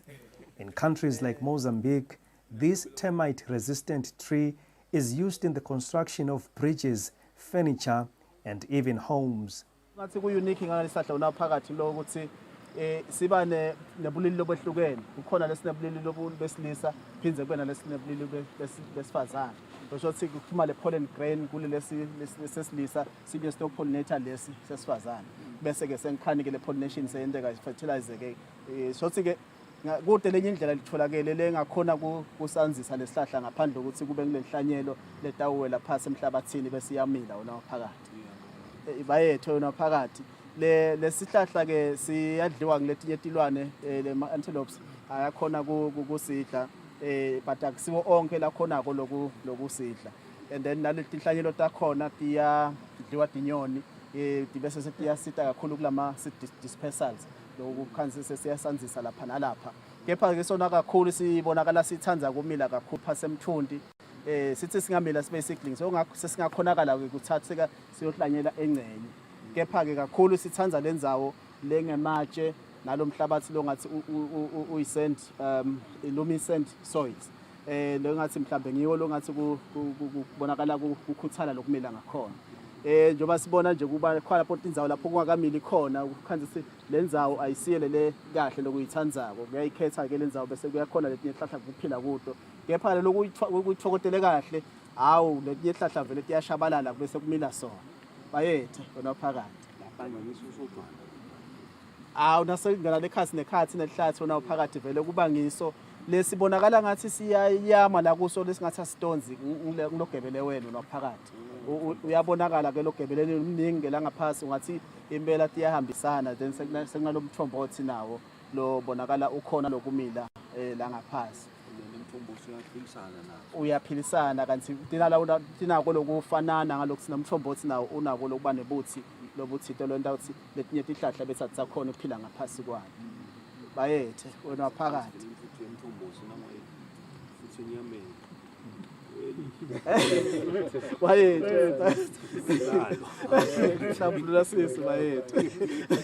His Majesty the King was informed that Mlaula Nature Reserve is home to an exclusive cycast tree that is only found in the Kingdom of Eswatini. The royal visit to Mlaula sends a message to Emaswati to engage in domestic tourism by visiting local tourist attractions so that tourism can become a key driver of the economy. When His Majesty the King opened the first session of the 11th Parliament, he commanded government to promote the country as a destination of choice for tourists and further commanded the tourism industry players to offer tourists a royal experience. The last command was for government to move with speed towards the merging of Lubombo's 5 game parks. On the news, I am Sandile Makanya, reporting from Mlaula. Their Majesties have blessed Easter services for the Kingdom of Eswatini. Their Majesties will, together with the nation, commemorate the death and the resurrection of Jesus Christ during the Easter weekend at Lobamba. Nasi isimemethelo esibalulekile bemnene lesiphuma la sigodlweni elithithini kwathi somakholwa onke la kangwane nesive sonke kuthi setinkonzo tephasika tinkonzo kwele sibitha uthi Good Friday tinkonzo tiyaqala mhla tinge-20 nemfica kuyindlovu lenkulu noma March kuyabe ungulesihlanu konzo sikhumbula kufa kwakhe lolusuku siligubha esontweni lesive enganini sicela ke makholwa nga-10 abasaphelele enganeni bahleli phasi balindele kufika kumakhosi kufika kumakhosi kusho ukuqala kwetinkonzo inkonzo yokuvuka kwakhe sigubha estadium kaSomhlolo mhla tinge-31 sise-stadium nakhona nga-10 sesihleli phasi simele kuqala kwetinkonzo kufika kwemakhosi sesiyathi cala tinkonzo sive sesihleli phasi sesilindele kufika kwamakhosi kufika amakhosi kusho ukuqala kwetinkonzo lebekunene siyacela ke bazalwane inhlonipho kubethe labahamba ngaphandle kwestadium nonke niphelele stadium ngokuba nitenkonzweni emakhosi ayacabanga ukuthi nisela ngangeni nonke lasolo bafana bayo babona nisela ngaphandle na ufika estadium ngena ngekhathi ngoba nitenkonzweni ngemgcibelo wemhla tinge-30 bafundisi basesangweni lakhe kuyingwenyama Mswati wesithathu enkabezweni kuye umlisa bese kuthi bomake belikhenya basekhenyeni lakhe kuyindlovu emhlaba elithithini labancane noma labasha basesontweni lesive bachubeka netifundo tabo ngemsombuluko mhla lulunye kumabasa bafundisi bavalelisa kuyindlovu emhlaba lumangcobeza kweshwabhusa ngelesibili bafundisi bayivalelisa kumlisa mhla 2 enkabezweni sekusho kuphela kwemsebenzi nebekunene siyacela ke bekunene inhlonipho noma nisesuka letindzaweni nigibela letincola nihloniphane hloniphe labashayela letincola nasenifikile lapha bekunene ningahlukani nani abe niyawugeza amanzana nihambe libe lithandana nendele ukuthi noma kuqhamuka bozidlani bangeke banikhole nani baninganyana nasemgwaqweni niwele kahle ningaweli la khathi emgwaqweni nikhwele lapha edule emabloweni kulama bridge niwelele ngale ngiloko bekunene simemetelo sikhishwa Bishop Samson Hlatshwako egameni lebukhosi bayethe wena waphakathe. Government is currently making an investment policy review to attract foreign direct investment as well as to foster economic growth in the country. Now, the Minister of Commerce, Industry and Trade, Manqoba Khumalo, said this when responding to an outcry from the business community that some localization laws are making it difficult for investors to bring their businesses to the country. We need to figure out a way as a government to create a harmonious investment policy that will ensure that all the state agencies are speaking the same language in terms of investment promotion and promises that we make to the investors. So how are we fixing that? We have recently launched an investment policy review that is being led by IPA.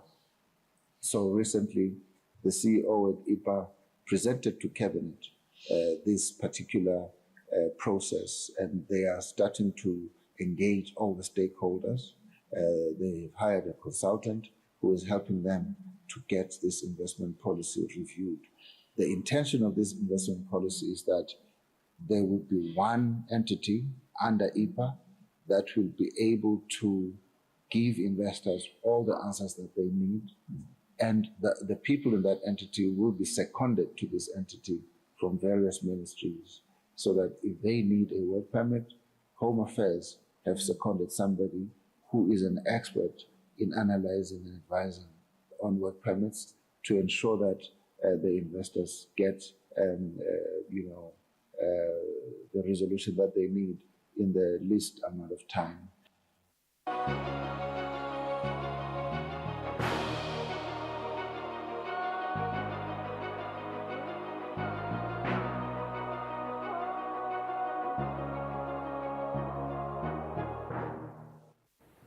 Welcome back. We'll focus on international news for the next 12 minutes. The United Nations Weather Agency is sounding a red alert about global warming, citing record smashing increases last year in greenhouse gases, land as well as water temperatures, and melting of glaciers and sea ice, as well as just a warning that the world's efforts to reverse the trend have been inadequate. The hottest year on record, and by some distance.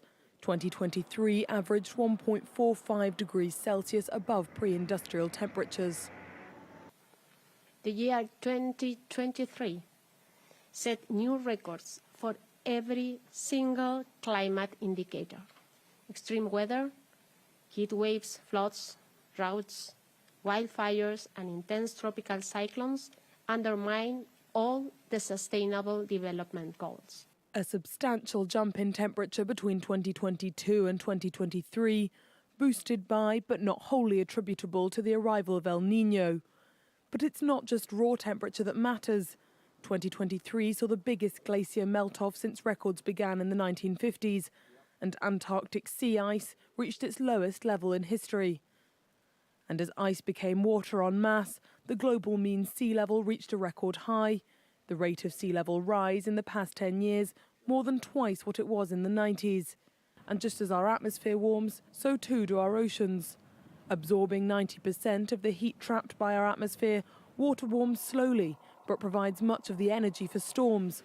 Hotter seas mean wetter, stronger hurricanes and a longer cyclone season.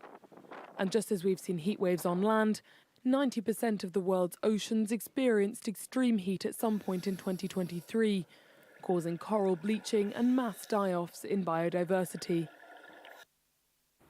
United States President Joe Biden has said that he had told Israeli Prime Minister Benjamin Netanyahu to send a team to Washington to discuss how to avoid an all-out assault in the southern Gaza city of Rafah.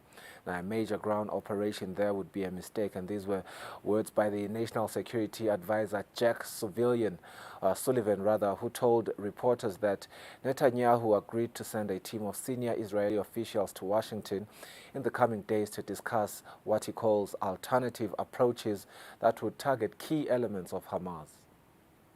In the words of the White House, it's about getting down to brass tacks. On Monday, Joe Biden asked the Israeli Prime Minister to send a delegation to Washington for talks as the U.S. president seeks to avoid a military ground offensive in the south of the Gaza Strip. Our view is that there are ways for Israel to prevail in this conflict, to secure its long-term future, to end the terror threat from Gaza and not smash into Rafah. That's what we're going to present in this integrated way when this team comes. Biden made the request in his first phone call with Benjamin Netanyahu in over a month.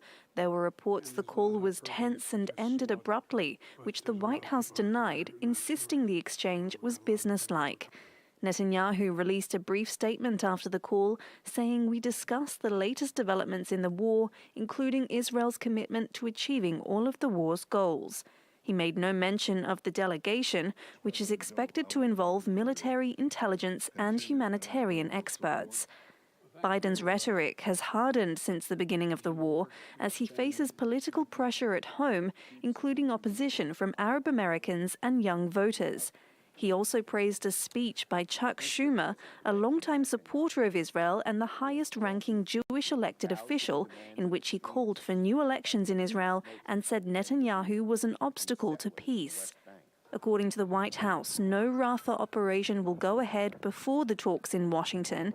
Israel says the move is necessary to dismantle 4 Hamas battalions it says are stationed there. About 1.5 million people are sheltering in the southern Gaza city, most displaced by the Israeli military's attacks further north in the Strip. Russian President Vladimir Putin said after extending his rule in an election that stifled opposition that Moscow will not relent in its invasion of Ukraine and plans to create a buffer zone to help protect against the long-range Ukrainian strikes as well as the cross-border raids. In Belgorod and Kursk, oil refineries captured in flames as Kyiv stepped up its long-range drone strikes deep into Russian territory last week. Speaking in the wake of his electoral victory, Russian President Vladimir Putin threatened that the only way to protect his country was to create a security zone. We will be forced at some point, when we deem it appropriate, to create a certain sanitary zone in the current territories under Kyiv's regime's control, to create a security zone that will be quite difficult to cross with the means of destruction that the enemy is using, primarily, of course, of foreign manufacture. The front line stretches over 1,000 kilometers across eastern and southern Ukraine. The president did not provide further details on how such a zone would be implemented. A Ukrainian presidential aide said the statement was evidence that the war will only escalate. On the streets of Kyiv, Putin's announcement was met with little surprise. It's nothing new, because we know that Putin's goal is to totally destroy our country. The only thing that can give us hope is the position of Western leaders. For now, Western support isn't sufficient. Ukrainian troops lack vital military supplies, above all ammunition. French President Emmanuel Macron said he wouldn't rule out the possibility of sending allied troops to Ukraine, an idea rebuffed by several NATO allies. Hong Kong's legislature unanimously passed a new national security law on Tuesday, the 19th of March, which is going to introduce penalties such as life imprisonment for crimes related to treason as well as insurrection, and up to 20 years jail for the theft of state secrets. A swift passage for Article 23, a new bill granting Hong Kong authorities yet more power to quash dissent. The Legislative Council, now full of Beijing loyalists following a recent electoral overhaul, voted unanimously for the bill, after Hong Kong leader John Lee called for it to be pushed through at full speed. Today is a historic moment for Hong Kong. The Safeguard National Security Ordinance will officially take effect on March 23, 2024. It comes on top of a similar law imposed by Beijing in the wake of the mass protests for democracy that broke out in 2019. The 2020 National Security Law made a wider range of protest acts illegal and handed power to the Chinese government over how Hong Kong law should be interpreted. Dozens of pro-democracy activists involved in the 2019 movement have already been detained and charged. The new law punishes treason, the theft of state secrets and espionage, with sentences of up to life imprisonment. After the 2019 anti-government protests, Hong Kong society has paid a heavy price. Hong Kong people are aware of the importance of national security. There has been a consensus on the need to introduce the domestic national security legislation as soon as possible. Critics, including the US government, say the law will further narrow freedoms, while the UN called it a regressive step. In the United States, Donald Trump's lawyers told a New York appellate court on Monday that it's impossible for him to post a bond that is covering the full amount of $454 million civil fraud judgment while he appeals. Now, that is suggesting that the former president's legal losses have put him in a serious cash crunch. It's crunch time for Donald Trump. The former US president has less than 1 week to secure an appeal bond of $464 million in his civil fraud case, after a New York judge ruled that he had fraudulently inflated the value of his assets to obtain favorable loan terms. Though his lawyers have admitted the tycoon doesn't have the cash needed for collateral, and that 30 bond companies have turned him down, including one that Trump had previously misled. In a court filing, Trump's legal team said that a bond in the judgment's full amount is a practical impossibility. Trump, who says he's worth several $billion, was able to post a $91.6 million bond in a defamation case that he lost to the writer E. Jean Carroll last year.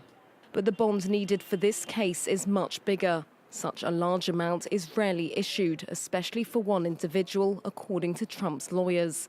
The bond is due on the 25th of March. If Trump cannot produce it by then, he faces possible financial disaster and humiliation. New York's Attorney General, who brought the fraud case, would be entitled to collect the $464 million, which could see Trump's marquee property seized and his bank accounts frozen. Russian and Belarusian athletes will not be allowed to take part in the traditional parade at the opening ceremony at the Paris Olympics. The IOC has said this on Tuesday. They'll be competing under a neutral flag, but no one will be flying it at the Olympics opening ceremony. The International Olympics Committee has excluded Russian and Belarusian athletes from taking part in the event, which will see delegations from across the world travel on boats down the River Seine. AINs will not participate in the parade of delegations teams during the opening ceremony, since they are individual athletes, but an opportunity will be provided to them to experience the event. After the invasion of Ukraine in February 2022, Russian and Belarusian athletes were widely banned from international sport. But the IOC has said that those who qualify for the Games can compete without flags, emblems or anthems of their country. Athletes granted neutral status have to pass a vetting procedure. Russia sent 335 athletes to the Tokyo Olympics in 2021, winning 20 golds out of a total of 71 medals. But only dozens are expected in Paris this summer, with athletes banned from team sports. Our experts currently project that under the most likely scenario, 36 AINs with a Russian passport and 22 AINs with a Belarusian passport will qualify for the Olympic Games. So far, 20 athletes with a Russian passport and 7 from Belarus have qualified for Paris 2024. But many more will be expected at Russia's own sporting event, the World Friendship Games, this September, which the IOC has denounced as a cynical attempt by Moscow to politicize sport. Turkey says it is preparing to bring its first nuclear power plant online this year. It is a Russian-built reactor, and there are already plans for construction of a second plant with the assistance of Russia. Russia's Rosatom is close to completing Turkey's first nuclear power plant, and Ankara says it has plans for the construction of a second Russian nuclear power station. With Russia under increasing sanctions by Western governments, analysts say nuclear power is key to breaking Moscow's financial isolation. Rosatom is not only in Turkey. They are also in Hungary, in Finland, Egypt, Saudi Arabia, and therefore they want to see the Turkish project succeed so that it will be an example to others. And therefore, Putin will put all the pressure it can to Erdogan. The Akuyu nuclear power station has become an important symbol of the deepening relationship between Turkish President Recep Tayyip Erdogan and his Russian counterpart Vladimir Putin. Ankara is determined to reduce its dependence on imported energy. And analysts say it had little choice but to turn to Russia, the only country that was ready to finance the $20 billion project. The problem is the West is not prepared to bring finance to Turkey. We would be more than happy to let, of course, Japanese and European or American companies to build and assist in building the Turkish energy infrastructure, including the nuclear. But they are not they're not prepared to bring to finance such major projects. However, experts are questioning the decision to increase Turkey's dependency on Russian energy. Turkey depends heavily on Russia for natural gas, somehow in also crude oil, coal, and other petrochemical products.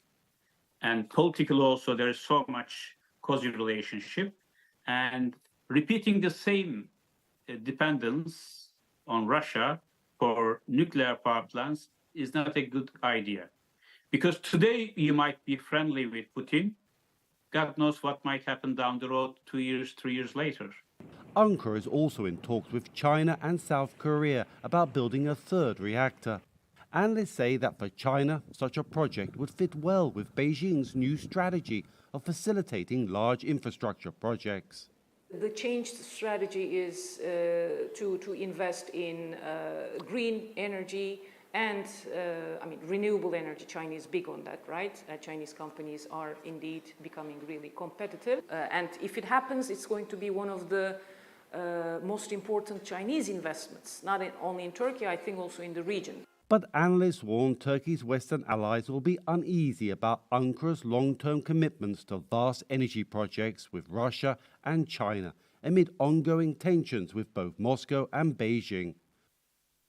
Traversing more than 6,000 kilometers from the east to the west over the last 2 months, India's opposition Congress party leader Rahul Gandhi said that the ruling Bharatiya Janata Party had failed to deliver economic as well as social justice for marginalized people.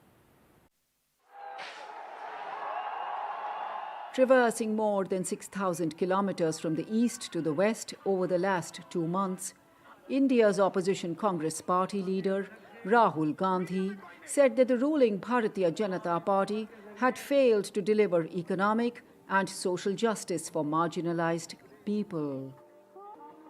The Unite India Justice March was held ahead of India's general elections that begin April 19. At his roadshows, Gandhi promised to address issues such as joblessness, especially among young, educated people. College university diploma के एकदम बाद 1 साल के लिए After people get college degrees or diplomas, we will give them an apprenticeship for 1 year in a private or government office, during which they can earn $1,200. But the question is whether such promises can dent the popularity of Prime Minister Narendra Modi, who is widely expected to win a third term in office. Beyond a shadow of doubt, Rahul Gandhi is raising the right issues. But then will that right issues being raised be convert itself into votes towards that side is a big question mark. Because that is more a question of the voter perception of who is capable of solving the problem. At public meetings, Modi has pitched himself as a leader who has improved the lives of India's poor. We have opened bank accounts for poor families.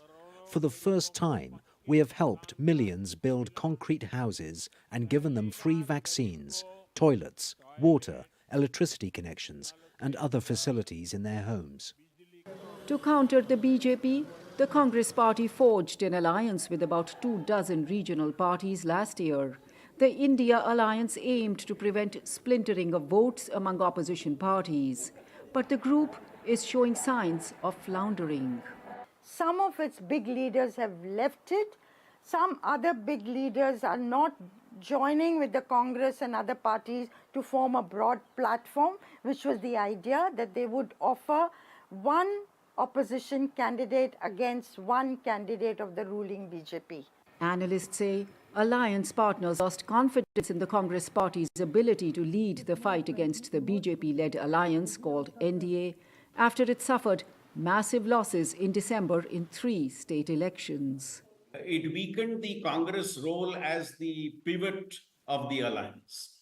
And subsequent to that, I think even the state-based parties which were part of the alliance started redefining their individual strategies because they were more concerned about challenging the BJP and the NDA in their respective states. For Rahul Gandhi, whose party was crushed in the last 2 elections, the stakes are high. It remains to be seen if he can resurrect India's once dominant party or whether it will continue to languish.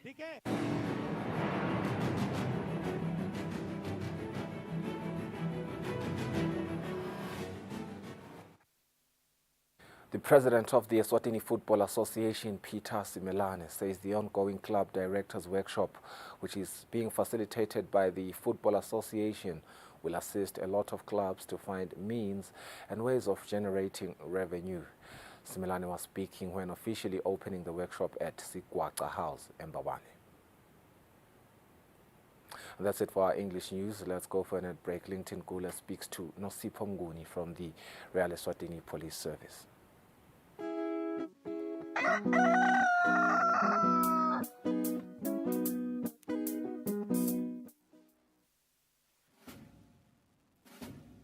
Lesi sikhathi lapho khona emaphoyisa agubha kuba khona kwawo eveni. Kulapho kukuthathwa khona sive ukuthi sike sihlale phansi sibuke bumcoka bemaphoyisa empilweni yabantu. Siphindze sibuke indlela letinsha tekuphepha kubo bonke bucala lobuveta sihloko. Sive sakangwane siyakhunjutwa ukuthi singawafaki emaphoyisa etinkulumeni tepolitiki ngoba liphoyisa alingeni futhi alingenelani nepolitiki. Emaphoyisa alwa nebucala netingoti temgwaco kuphela nje. Ingako emaphoyisa athi wonke umuntu eveni akahlale ngaphandle kwekunceneka ukuthi angahle ahlaselwe tilwane tasendle. Umuntu lohlala eSwatini akatiphilele atisebentele ngaphandle kwekwesaba kuhlaselwa kwemucwa nekucekelwa phansi kwempahla yakhe. Nawe wena lophathekile emaphoyisa athi digulele kahle uze uphile ngaphandle kwekuphatamiseka. Lokungenteka ngekuthi tidlova tingene tihlasele labo labakunakekelako kuleyo ndlu. Sive lesihlakaniphile nguleso lesiphakamisa kusebenta kwemaphoyisa nabo bonke labalwa nebucala.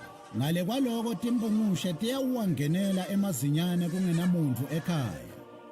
Lo mlayeto niulethelwa ngemaphoyisa eMbube abambisene nomsakato wetithombe.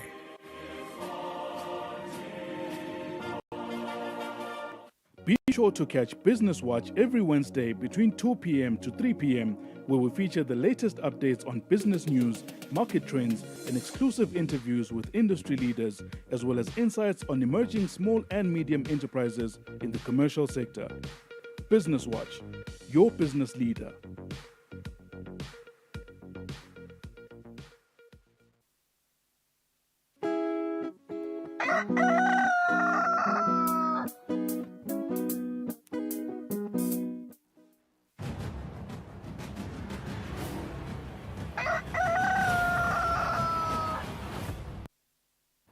Well, sazavulela umsakazo wakho ngumsakazo wetithombe Eswatini TV. We are watching the Wednesday edition of Kusile Breakfast Show.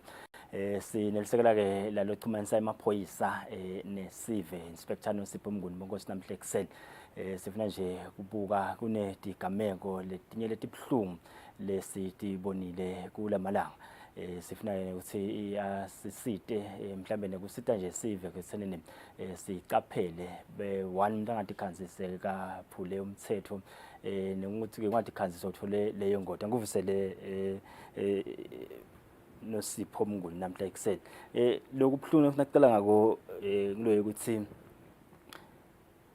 nashuma eSwatini bathi ya Steve Oqavote siyahamba emgwaqweni kakhulu kade eMaswati ativocavoca kunenzaba lephungu nje lendeke kuShelly Motor ukuthi ngabe ungabacayisa ubathini ngibonile nje namhla eksena style la emsebenzini nanazi le kwa fast 4 bekunedinkhungu ulivalile impela but bese kavela khona eMaswati la ushukumisako umtimba netimoto ebedihamba ke futhi ngokwehlukana kwathi ukuthi singathi phephisa njani kuleli hlangosi le. Siyabonga kakhulu kuwe Magwabana nakubo babukeli. Lokukhona emgwaqweni siyathanda kusho nje ukuthi singemaphoyisa sihlala sikhona kumbe etindzaweni tekuxhumana sifundzisa vele ngekuthi abantu bangathi phephisa njani ikakhulu kumbe basawusebenzisa umgwaqo ngendlela etahlukahlukile. Siyathi ke vele ukuthi kukhona labo labashukumisa imitimba ekseni, ukhanza labanye bagijima phasi, labanye bawokha nje, noma ke labanye bagibele emabhayisikili. Lokubuhlungu ngulokuthi ukhanza ukuthi kulesinye isikhathi akusibo bona laba kumbe laba lamgwaqweni labashukumisa umtimba. Ukhanza ukuthi letingoti sedibangwa ngilaba betimoto.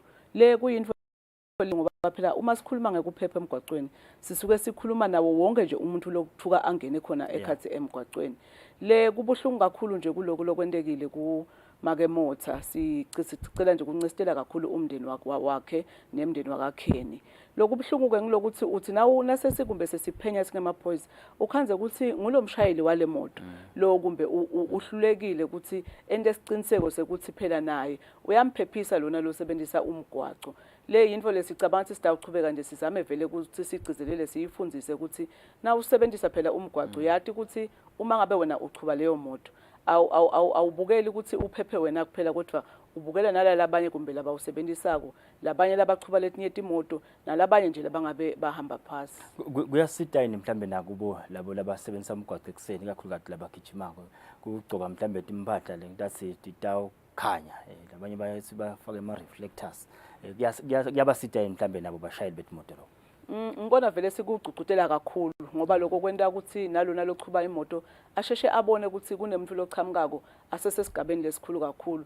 Lapho nje magwabane ngingaphose ngibonge kakhulu ukuthi laba labangibona basebenza excuse me laba labasebenza umgwaqo ngibona cishe sebakulalela lokho sebayayati imbamba indlela ukuthi nangabe phela kumbe ugijima uhamba ngakuphi kona esayidini lemgwaqo nekuthi ke cha sivamile vele kubabona ukuthi bagcoka dona tembatho letikhanyisako letenta ukuthi bangasheshe babonakale basasebenzisa yona leyo mgwaqo. Bekunandi nankulu eParliament ayothula umbiko wokusebenza kwelihhovisi lakhe amaphoyisa ngaphasi kwalo lihhovisi landu nankulu waveta wathi kubhlungu ukuthi emgwaqweni silinyalelwa abantu bashiyela abanye emhlabeni ngetingoti nje lokhanza kusiletinye tato tibanga ukuthi umuntu uyashayela uyochecka status ku WhatsApp ukuthi ingabe kunemaphoyisa vele kunikhatsata njani lokho nekuthi nanibuka what can we, because I think emaphoyisa can only do so much man.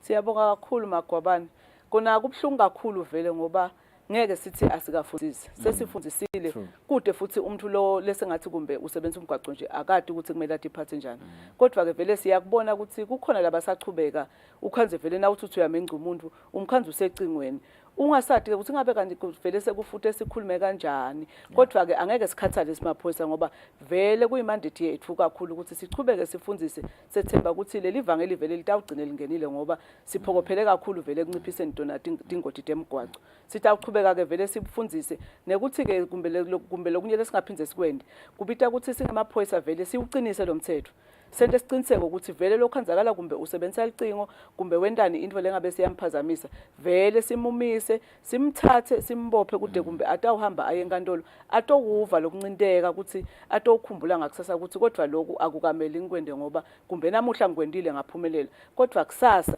ungakhanza sekubanga ingoti.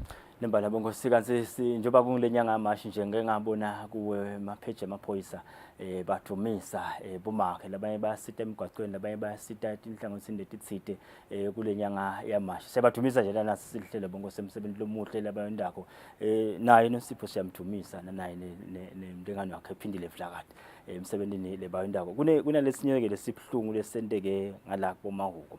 I don't understand ukuthi amaphoyisa sachubeka nawo neliphenyo nawo bongosi asisho ukuthi sithini but nje siyafuna kuveta ekuthenini ngabe batali bangenda njani noSipho ekuthenini ngoba lena nje bafike babika semfana ulahlekile bangenda njani to safeguard the children probably because she's a young girl.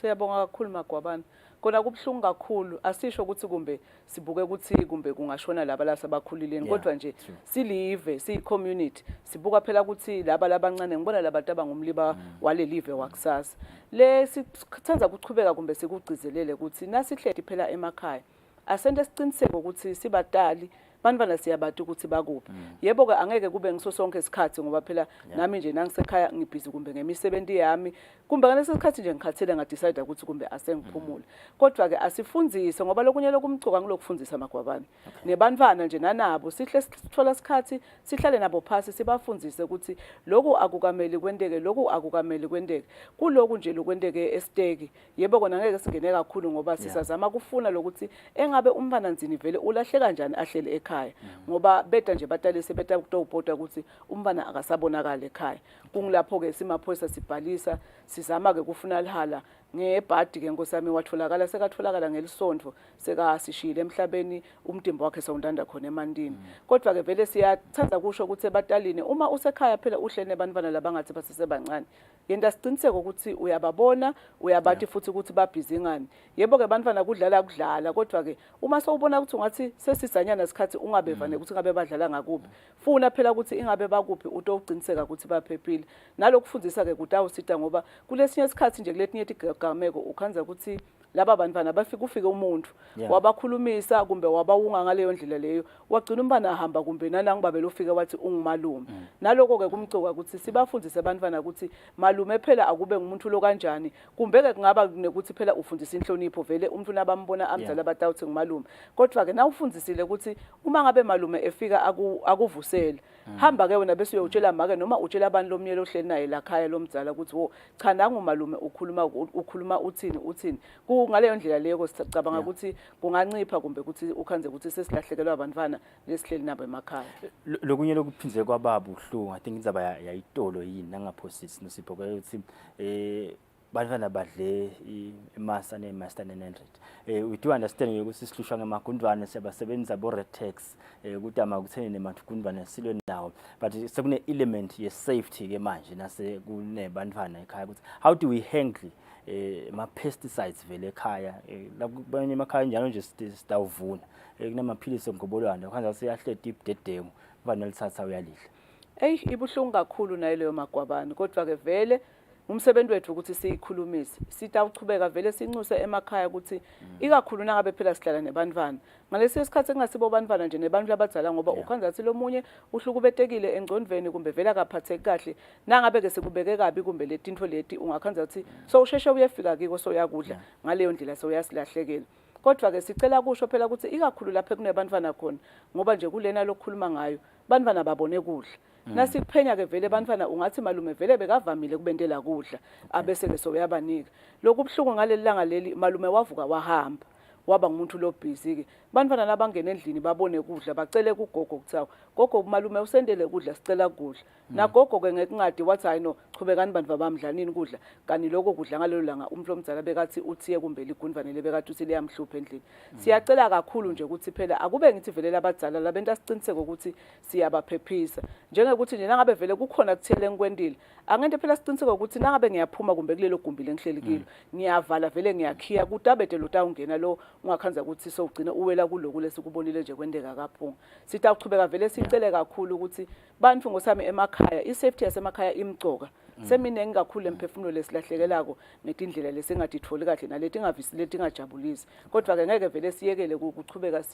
sifundzise kungasithi thina emaphoyisa kuphela nalabo kumbe lesisebenzisana nabo sidakwe sihlangane nje kumbe sente siqiniseke ukuthi le live lesilikhulumako liyahamba liyefika emakhaya liyefika kuma communities yonke indzawo magwabana kubukeka bonkosi kukuncane ngoba sikhuluma nano Sipho nje steady la studio kepha ke kuba kuhlungu kakhulu nase kwendekile kuleyo mndeni suke sewehlelwe leso simo leso ngakho ke amaphoyisa vele nanawo ayachubeka bonkosi ayafundzisa ngeke aza aphele emandla ekufundiseni lindzaba lengifuna ukuthi indzaba umcoka siye nje sibona intolo amaphoyisa bekasemkhiweni inkundla yasemkhiweni beyihlanganise CV yawacela ke nayo amaphoyisa akabuye ade ufundisa ngekuvikela bucala ukuthi I think 3 weeks ago ngiyakhumbula nje station commander hamba abane besinaye lapha kaMsunduza kumqoka yini lo ukuthi imimango nayinale mihlangano yasemangweni abitwe naye amaphoyisa ade ukhona nesimhlambe afundzise nga such things vele kuphoyisa kwethu magwabana singemaphoyisa sibuka ukuthi ngeke bucala sibuncobe uma singasebenza sodwa. So kungako vele siyakujabulela kakhulu kusebenta nayo i-community njengoba wathi ke Magwabane kusisebenza nawo emaphoyisa emango.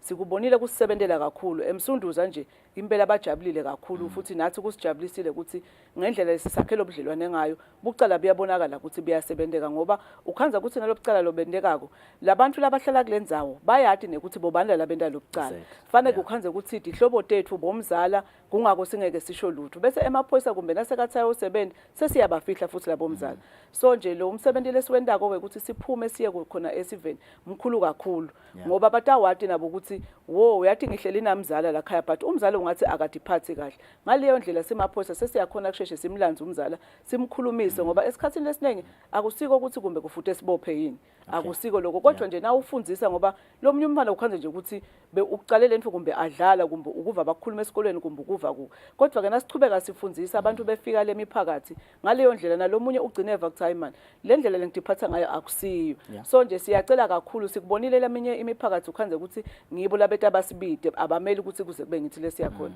nabangachubeka nje impela sive semaswati sende kanjalo impela siyasho ukuthi kutancipha kakhulu kubudlwangudlwangu kumbe lobendeka khona emiphakathini namhla inkantolo yamanje le kaManzini ilalela indzaba sinzabasola baseningizimu Afrika lebasinzeka ekuqaleni lebabenda lekuthiwa ke batholwa ngeni emaphoyisa la kuMahorana ngifuna ukungena endzabeni ukuthi le makhaya nje thini base Hereford lamangweni siyadana kuvamile ukuthi nasesimbona lona akasiwa la ukhanze ukuthi leso sibonza siyalandzelela ukuthi lejali likejani singumswabantu vakale ukuthi wakuphi la madolobheni yalo masipala ukhethisa lama local development committees ingabe kungasita inako lo ukuthi lawo makomiti lawo siyacasha ke la drobheni but nje athi lo ukuthi bobani labacashe kuleli wadi leli nasekunebamfu mhlambe lesingabadi nakhona lapho kutholakala ukuthi bacashe kunastandi nasi bakuthi futhi can it help mhlambe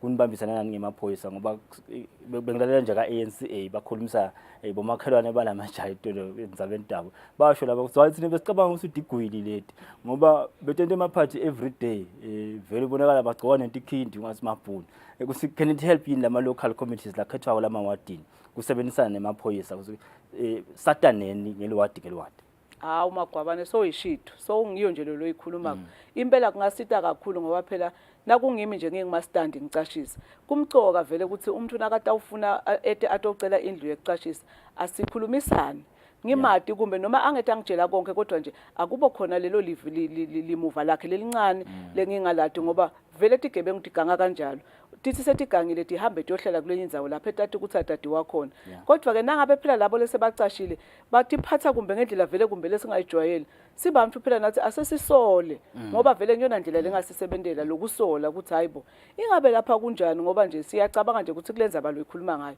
kube basheshe babona ukuthi hayi labantu asibati yebo ke sebefikile kona basiphila kahle nabo ukuthi la silwisana khona kodwa le ndlela lebayiphilako kumbeke kube basheshe nje bawalume emaphoyisa indlebe ngabe basheshe batholakala kodwa ke kude lesingakuthi abangehose manje okay malanga bona sikakuboni kwendeka kodwa ke ngeke wathi phela ukuthi umuntu kumbe nkosami uhasilisha ukuthola kanjani kodwa nje kumgcoka kusebenzisa nangaboleka nje igama lelithi vigilance siyathi ukuthi vele lona siyamathi ungubani wakuphi usukaphi nje ufika lapha udenge njani ngaleyo ndlela singakhanza ukuthi netigebengu sesiyashesha ukuthi ithola titohamba tibhekane nemithetho lobunye ubucala lobu sikhasadako I think nje nasitholile indzaba ngala kuboshiselweni indzaba ye-mob justice ihlupho lelingakanani la vele eshiselweni nje lomuntu ugcine sekashiya emhlabeni uyakhanza usinani phenya ngemaphoyisa inceke kuyatholakala ukuthi akanacala but so ulimele so ushayiwe inkinga kanganani mob justice in this country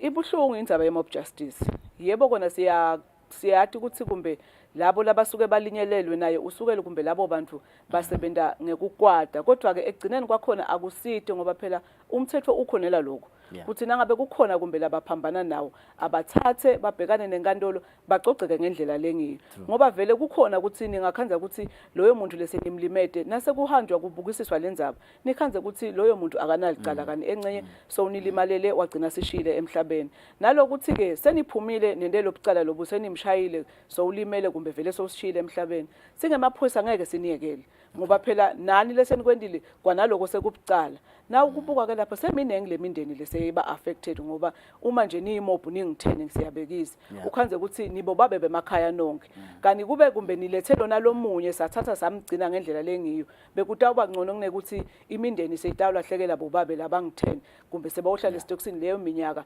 emakhaya sekusale kuyahlusheka so siyacela nje kakhulu ukuthi esiveni asikubuke lokho uma ngabe kukhona bucala lobendekile abashayile emaphoyisa lathute nabo noma ke bashayile dona yona inombolo yenhlaba mkhosi emaphoyisa atawufika atobasita sethembe futhi ukuthi ne justice system isasisebenzisa itawukhona kwenta lokho lokufanele kuze sitawu make sure ukuthi kumbe leyo community igcine iyahloba ngoba nasi ngiyakubuka nje akugcina lokuthi mhlambe bobabe sebagcinwe ngumthetho yini lesi sikhazi ukhanza ukuthi lo mndeni lo linyalelwe ngilo na ufuna ku revenge akulaba labashayile bese sekukhanza sekuba impi ye community akusatiwe siwa sesithatha inisibhicanani ngento nje lencane lengabe ilungisekile kanti ke le indzaba lebonakala ngathi iyawakhathatha kakhulu emaphoyisa indzaba labashayela imotolo banathile but ngifuna uyingena kanjena ke lena enosipho usithe nje la kutheni labanye labakhalako bakhala ngokuthi bekunemkhosi nje ngibekise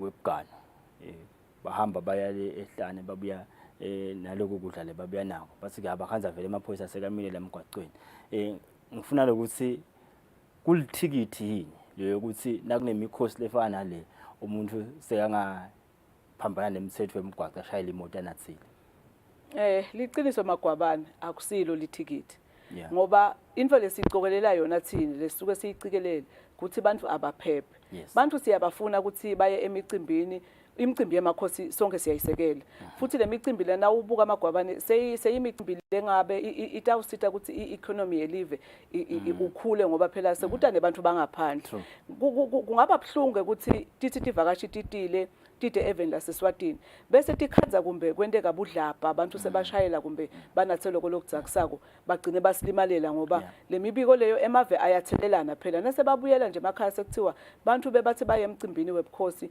bagcine balimele kumbe basishiye emhlabeni lokho sekutawuthiwa shothi livele emaswati alikaphephe yebo ke kona ukhanza ukuthi kuleminye imicimbi siyabuka lokuthi siphoyisa njani kodwa nje kuphendula umbuto wakho akusilo vele lithikithi ngoba lokumcoka ukuthi sive asiphephe lapho sikhona khona uma ngabe phela ngiya mina emcimbini angicele wena amagwabane kumbe wena awusilo thathako kuthi asambe siye emcimbini si-enjoye kube mnanzi bese nase sijika kumbe sibuyele ekhaya imoto salichithwa nguwe magwabane sitowenda siqiniseke ukuthi la mgwaqweni siyaphepha kungako nje besisebenzisana ikakhulu nabo baka MVA kusho ukuthi phela uma ngabe sowunathile ungabisabi usagibela emotweni ngoba ke futhi lokukahle ukuthi kule micimbi ukhanza ukuthi kunetindzawo emaceleni kumbe la kulalwa khona asivele siyiplane ukuthi nangabe vele siyele ukuthi sifuna kuyoti chaza phela kuhle ukuthi chaza kodwa ke asente siqiniseke ukuthi sithi chaza ngendlela letawu siphephisa naletawu phephisa lesinye sive futhi semaswati probably even away from le lokubekisa kwami ngale mkhosi webugana bakhona abantu abente ema-events la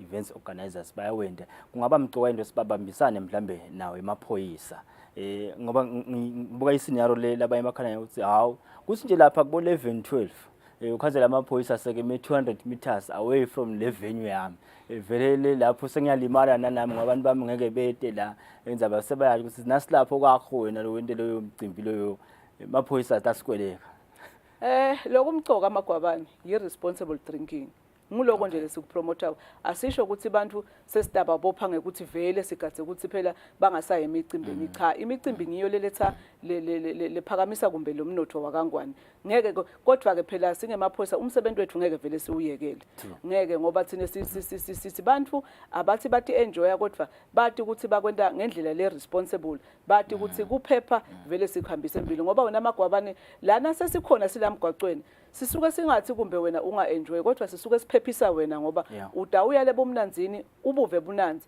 kodwa nasekufuthi ubuyele ekhaya emndenini wakho ukhanze ukuthi soyalimala ngekuthi ungena emgwaqweni ungasile lonengcondo le sober ngaleyo ndlela sekulimele sive sekulimele nemndeni wakho kungako ukuthi nevele sitawuchubeka sibe khona emgwaqweni sente kona ukuthi emaswati ayaphepha njengoba ngike ngasho bonke ukuthi kubonakala kulitelelite kulomunye lekulesi kukhulumako nanosipho kepha ke nasekwentekile sekumehlele kube sekuba buhlungu bese so mhlambe ukhuluma ngegama lethi kube noma ebe imakhosi abusisile ukuthi inkonzo tibe khona deliphasika ngiyafuna ke ukuthi amaphoyisa angene lapho noSipho kusenini sisalungiselela leti inkonzo kusayiwa inkonzweni indzaba yokuphepha ngoba kusemakhaya nalela kutabeni naleto inkonzo khona nanayo imcoka ngoba kulesinye isikhathi isive sekhala emasoni ukuthi hawo bese postland bathethe yonke instrument asisena lutho ukuthi angathini amaphoyisa isaya Good Friday. Awu uvele Magwabane siphokwe phela khona emkhosini wa Good Friday. Siyathi ke ukuthi vele kuba netinkonzo leti igcwala lonke lelive labanye basuka ngaphandle bete la Eswatini labanye basuke ngala kumbe baye ngaphandle. Sicela nje ukucwayisa kakhulu ukuthi vele ngoba labanye kumbe basuke bangedete inkonzweni kusikhathi sekuthi kumbe baphumule bashaywe ngumoya. Sitawucela ukuthi uma phela nita uhamba emakhaya abente siciniseke ukuthi bayabatshela bomakhelwane ukuthi sitabe singekho kumbe sihamba ngelela ukuthi sibuya ngelanga leli ukuthi bacele ukuthi ababaphosele lisho lokunye ke lokukhanza ukuthi lamakhaya sebahambile labadzala baye kumbe etinkonzweni sebashiye abantwana labancane naloko siyakucela kakhulu ukuthi batali abakugweme kushiya abantwana labancane bodwa emakhaya ngoba sekunenge ubungoti lobungenteka ungakhanza ukuthi abantwana kumbe sebadlaleka bendlini indlu kumbe seyiyasha kumbe nje letinye tigigameko letingenda emakhaya nekuthi ke nabahambile ke baye khona la lemicimbini kumbe lapha eBatawi khona phela nalapho kuphepha sikubeke embili ngoba nasemigwaqweni siyathi ukuthi kutabe kubhizi vele kakhulu singamaphoyisa kodwa siyaciniseka nje ukuthi sitabe sikhona nekuthi ke labo labenta inkonzo abawathinze phela amaphoyisa ladutane nabo kusho ukuthi thine sitabe sinemicimbi le kanjena kumbe sitabe sinenkonzo lenje sitowenda siqiniseka ukuthi siyakhona ukupatrola ngaso sonke isikhathi kuze batawuphepha nabo bagcine babuyele emakhaya nakuphela ama-Easters solo bangilabo labaphephile.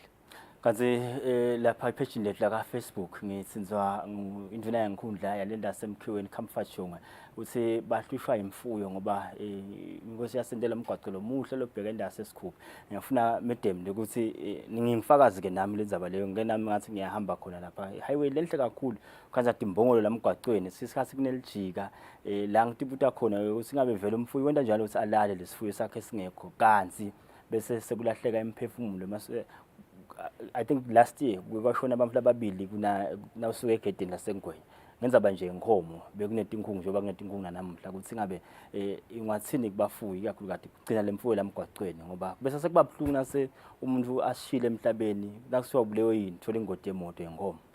Awu Magwabana angithi sayekela vele kukucwayisa naloko kuthi phela wena mfuyi yenda siciniseke ukuthi imfuyo yakho uyayathi ukuthi ilelephi ngoba vele lokho sesikubonile ukuthi kuyadanzisa kumbe tingoti emigwaqweni kodwa ke vele sitawuchubeka lapho nje kukahle ngoba sibambisana nabo baka road safety siyakhona ukuthi ngalamanye amalanga ukhansi vele siphumela kumbe kuyohlobisa wona umgwaqo kungasiko ukuthi ke sijabuliswa ukuthi bese sesiyayithatha imfuyo yabantu sesiyoyigcina la ukhanza ukuthi kude bayithole kugcina sebakhiphe timbasha kodwa ke sisuke sendela kona ukuthi phela yathi ukuthi imfuyo yakho ikuphi ngaso sonke isikhathi nanawe utoti phephisa ngoba nale nkomo nje uma seyidalile ngoti kwananayo seyifile nawe sowuluzile kanti nemndeni lomunye kumbe sowulahlekelwe lilunga sitawucela nje kakhulu kubo bafuyi ukuthi abasibambise phela Nkosi yami bente siqiniseke ukuthi imfuyo yabo iyasuka ekhathe emgwaqweni abayiluze imfuyo ngoba phela imfuyo yakho loyithanza kovela ufuna kwenda siqiniseke ukuthi yelusekile uyadi ukuthi iphephile ngaso sonke isikhathi.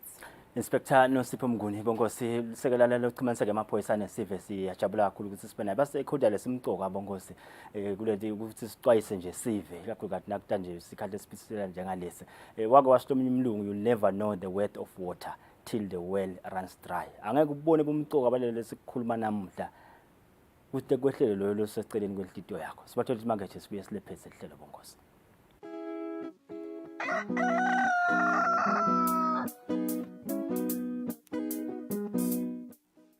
Be sure to catch Business Watch every Wednesday between 2 p.m. to 3 p.m., where we feature the latest updates on business news, market trends, and exclusive interviews with industry leaders, as well as insights on emerging small and medium enterprises in the commercial sector.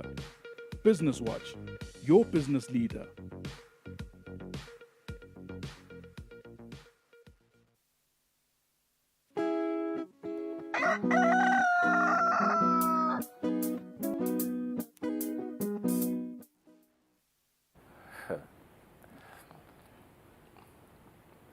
Sale nje imisuzu lemibili kubumbane insimbi yesiphohlongo water show.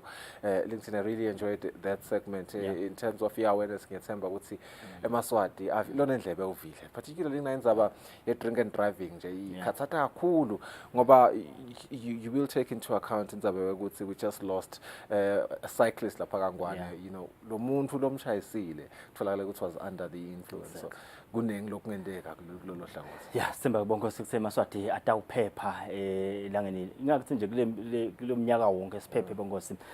Asibonane ni ehlelweni ngekuvuma kubongosi kwalomsala wethu insuku elangeni lakusasa ngelisuku lwaboma ke bentsaba. Laba qoqotho batatibonela batawushaya umoya beliqotho. Nisale kahle bongosi.